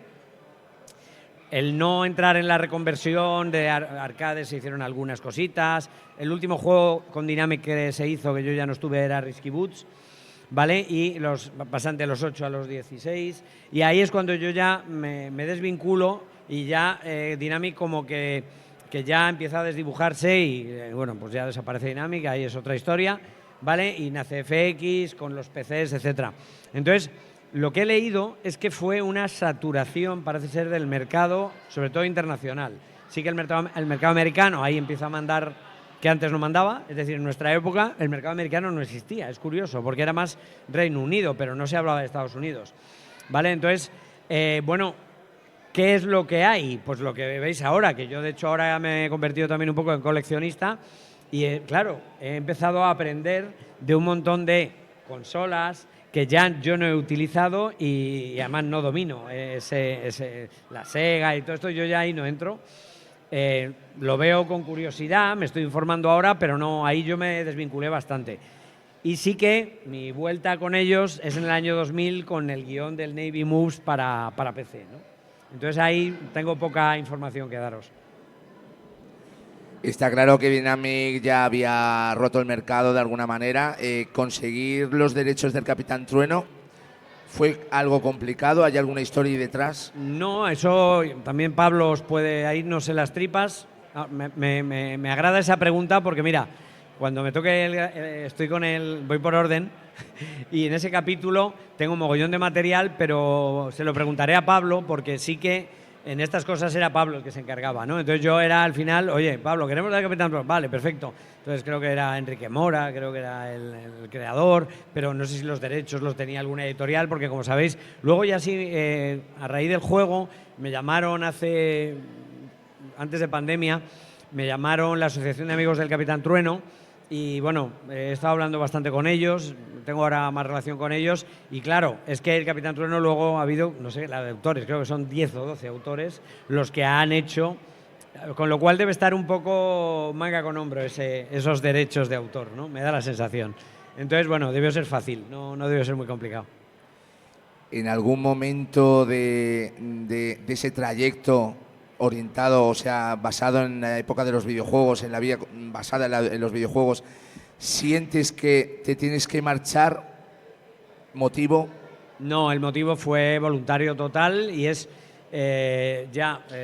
como os digo, las noches y vacaciones las dedicaba a programar y a hacer gráficos, pero había invertido mi tiempo personal en estudiar una carrera, hice empresariales, además para que mi padre fuera feliz. Me enteré una semana antes que saqué el número 1. Eran buenas notas las que sacaba, pero había otros amigos que decían que sacaban mejores notas que yo. Debió ser mentira, porque saqué el número 1. Entonces me dio el diploma al emérito, que fijaos luego la que he liado. Me acuerdo que me dio el diploma, me dieron una chapita de oro tal, con lo cual mi padre viciado y se lo regalé a mi padre, le dije, toma papá, déjame en paz ya. Como un cum laude, ¿no? Pues sí, claro, le dije, mira papá, el título es para ti porque te lo has currado tú, porque lo he hecho por ti. Luego es verdad que bueno, me he ganado la vida con esto, ¿no? Pero a raíz de eso ya me meto a saco y me caso en el 90, tengo familia, 3 hijos, tengo que mantener una familia. Y bueno, pues como saqué el número 1, la verdad, me metí en Arthur Andersen, me meto a hacer auditoría, me meto en banca, estuve en las Big Four, entonces bueno, he estado dedicando mi carrera a esto. Y ya os digo que fue un coqueteo en FX para hacer el Navy Moves, que me llama Víctor, para hacer el remake de la suma de Army y Navy, para hacerlo para PC, y ahí sí que tengo historia también con ellos, pero ahí ya era casado y ahí a quien tenía que pedir permiso era a mis padres, era mi mujer. Entonces los jueves por la noche me iba a FX a diseñar todo lo que fue el guión y personajes del Navy Moves para PC. Y bueno, y el revival que hemos comentado al principio del 2014, cuando vuelvo a esto, pero ya de una manera más amateur y más empática, ¿no? Ahora sí que he vuelto a profesionalizarlo, como os digo, con la incubadora y dando clases, pero verdaderamente la desvinculación del mundo del videojuego fue absolutamente voluntaria, ¿no? Y es porque me he ganado la vida haciendo consultoría de riesgos, o sea que es distinto. De todas formas, hay un proyecto. Bueno, hay varios. No, ahora a raíz de ver lo que comentábamos con el ecosistema del videojuego, ahora mismo tenemos como 3 vías de acción, y es que dentro de mi compañía Compliance Zen hemos creado PlayZen, una línea para asesoría en el desarrollo de negocio del sector del videojuego. Por otro lado, he comprado una participación importante en la compañía Retro World para promover pues este tipo de iniciativas a nivel nacional e internacional, ¿vale? Y, como digo, estamos abriendo un poco todos los melones capilares que puedan promover bueno, pues la cultura del videojuego en serio, porque al entrar en Retro World nos hemos metido, por ejemplo, en el Madrid In-Game, en el clúster del videojuego, y estamos promoviendo de una forma proactiva pues un poco las preguntas que también me habéis hecho en el podcast de hoy, es cómo ensamblar el mundo retro con el mundo del videojuego en la actualidad, ¿no? Hay un pendiente también, y es que quiero también que en Latinoamérica, que también se nos quiere, bueno, pues abrir un poco el melón, y no descarto el año que viene, seguramente con mi compañía, con Compliance Zen y con PlayZen, a lo mejor abrimos una delegación en Miami, en Monterrey, para tratar también de hermanar el mundo latinoamericano, que también nos quiere mucho y que siempre le hemos tenido un poco abandonado. Es una historia interesante la del mundo latinoamericano en el mundo retro, porque en un altísimo porcentaje la cultura retro que hay allí es pirata. Entonces creo que hay mucho que contar y muy interesante, ¿no? ¿Alguna vez te encontraste alguna copia de alguno de tus juegos? Seguro que sí. ¿Pirata en algún lugar donde la estaban comercializando? Sí, bueno, eso ha convivido con nosotros siempre. Entonces, yo lo siento, es lo que hay, ¿para qué lamentarse? Pero lo mismo pasa con el mundo de la música, pasa con todo. Entonces, como digo yo, bueno, pues vale.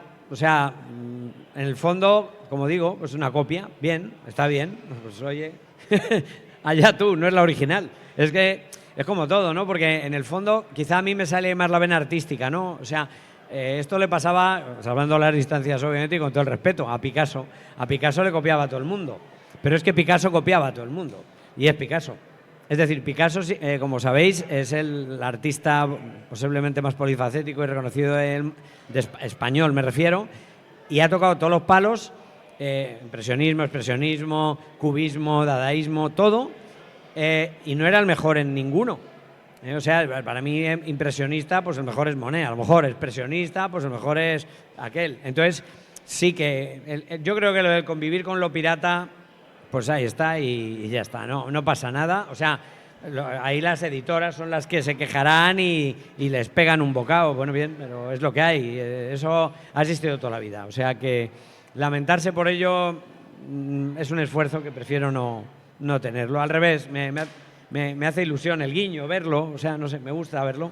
Yo, pues mira, qué bonito. Ya está. Has comentado antes que salían los juegos principales uno al año. ¿Os planteabais algún tipo de plazo o teníais bastante libertad?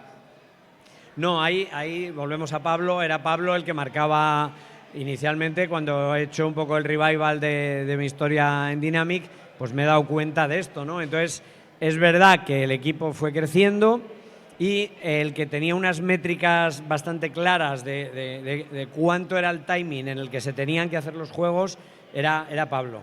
¿Vale? Entonces ahí sí que lo que se buscaba era... Es verdad que con los primeros juegos vamos engrasando la máquina, pero es verdad también que se coge ya... ahora me ha pasado, es lo que os digo. Yo ahora mismo, cuando os he dicho que sé lo que cuesta hacer un videojuego, no un AAA, hoy día es porque hemos probado varios y hemos visto que sale. Entonces sí que los plazos, el quien nos metía un poquito en cintura era Pablo. Pablo era el que recortaba y esto hay que salir en Navidad y tal. Luego ya, como fueron editando tantísimos juegos, eso se empezó a complicar, ¿vale? Y entonces ahí hubo algunos juegos que se dilataron un poco más de la cuenta, que ahora viendo con perspectiva tampoco fue tanto tiempo, pero es verdad que en aquellos tiempos también la demanda era voraz y entonces a veces las métricas, pues buscábamos pequeñas artimañas, como por ejemplo meter anuncios con hype, etcétera, ¿no? Eso es un poco lo que ayudaba a establecer una especie de calendarios para poder hacerlo. Bueno, Luis, ha sido un verdadero placer tenerte aquí. No sé si hemos tocado todas las claves, pero sí te hemos sacado bastante jugo. Has contado historias maravillosas de un tiempo que, bueno, algunos dicen que es nostalgia. A mí me parece que eran tiempos más sencillos, con más ilusión, donde los videojuegos tenían un concepto de imaginación, donde tenías que ser partícipe de esa historia con esas historias tan chulas, tan rocambolescas que podías leer en el manual, bueno, el manual, que era parte de la portada del cassette, ¿no? O del disco. Para mí es un honor haberte tenido aquí al lado. Espero que haya una segunda vez. Seguro que sí. ¿Y quieres comentar algo más? ¿Alguna anécdota más así? No, yo que creo se que te hemos, ocurra. yo creo que hemos tocado un poco todos los palos.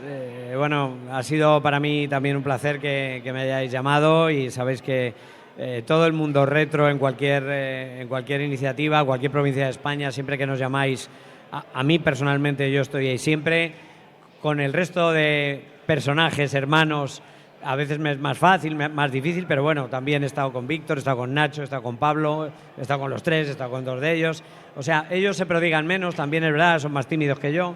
Y bueno, yo creo que también es bonito y para mí es un orgullo, os lo digo de verdad, el que nos apreciéis tanto y que sea tan sencillo para nosotros el contar nuestra historia. Es verdad que son microhistorias dentro de la historia.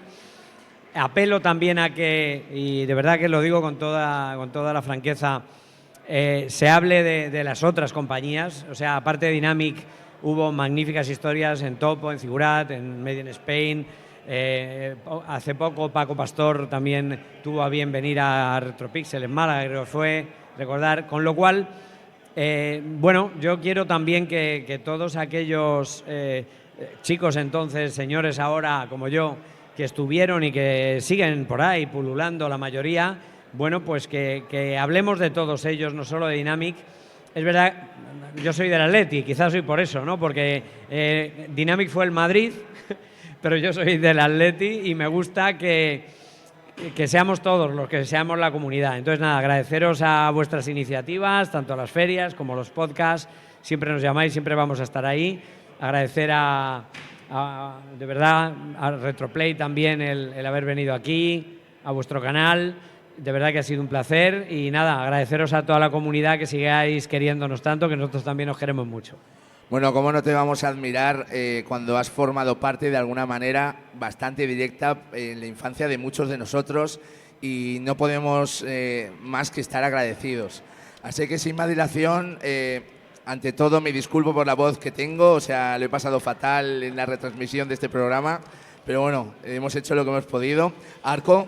Me lo he pasado muy bien, tenía bastante ganas de conocerte y he disfrutado muchísimo la charla y espero que nos veamos en la próxima. Señor Solid. Pues lo mismo puedo decir que mis compañeros y básicamente, como te dije ayer, yo hoy venía a aprender y he aprendido mucho, así que muchísimas gracias por sentarte aquí con Chaigan. Nada, muchas gracias a vosotros. Luis, muchas gracias y espero que el señor Hardes tenga mucha más vida y podamos ver una parte en el geriátrico, por ejemplo, algo muy loco. Vamos a intentarlo. Muchísimas gracias a todos y bueno, nos despedimos desde Chaigan Corps y seguimos por estos mundos. Os quiero mucho, me voy al baño.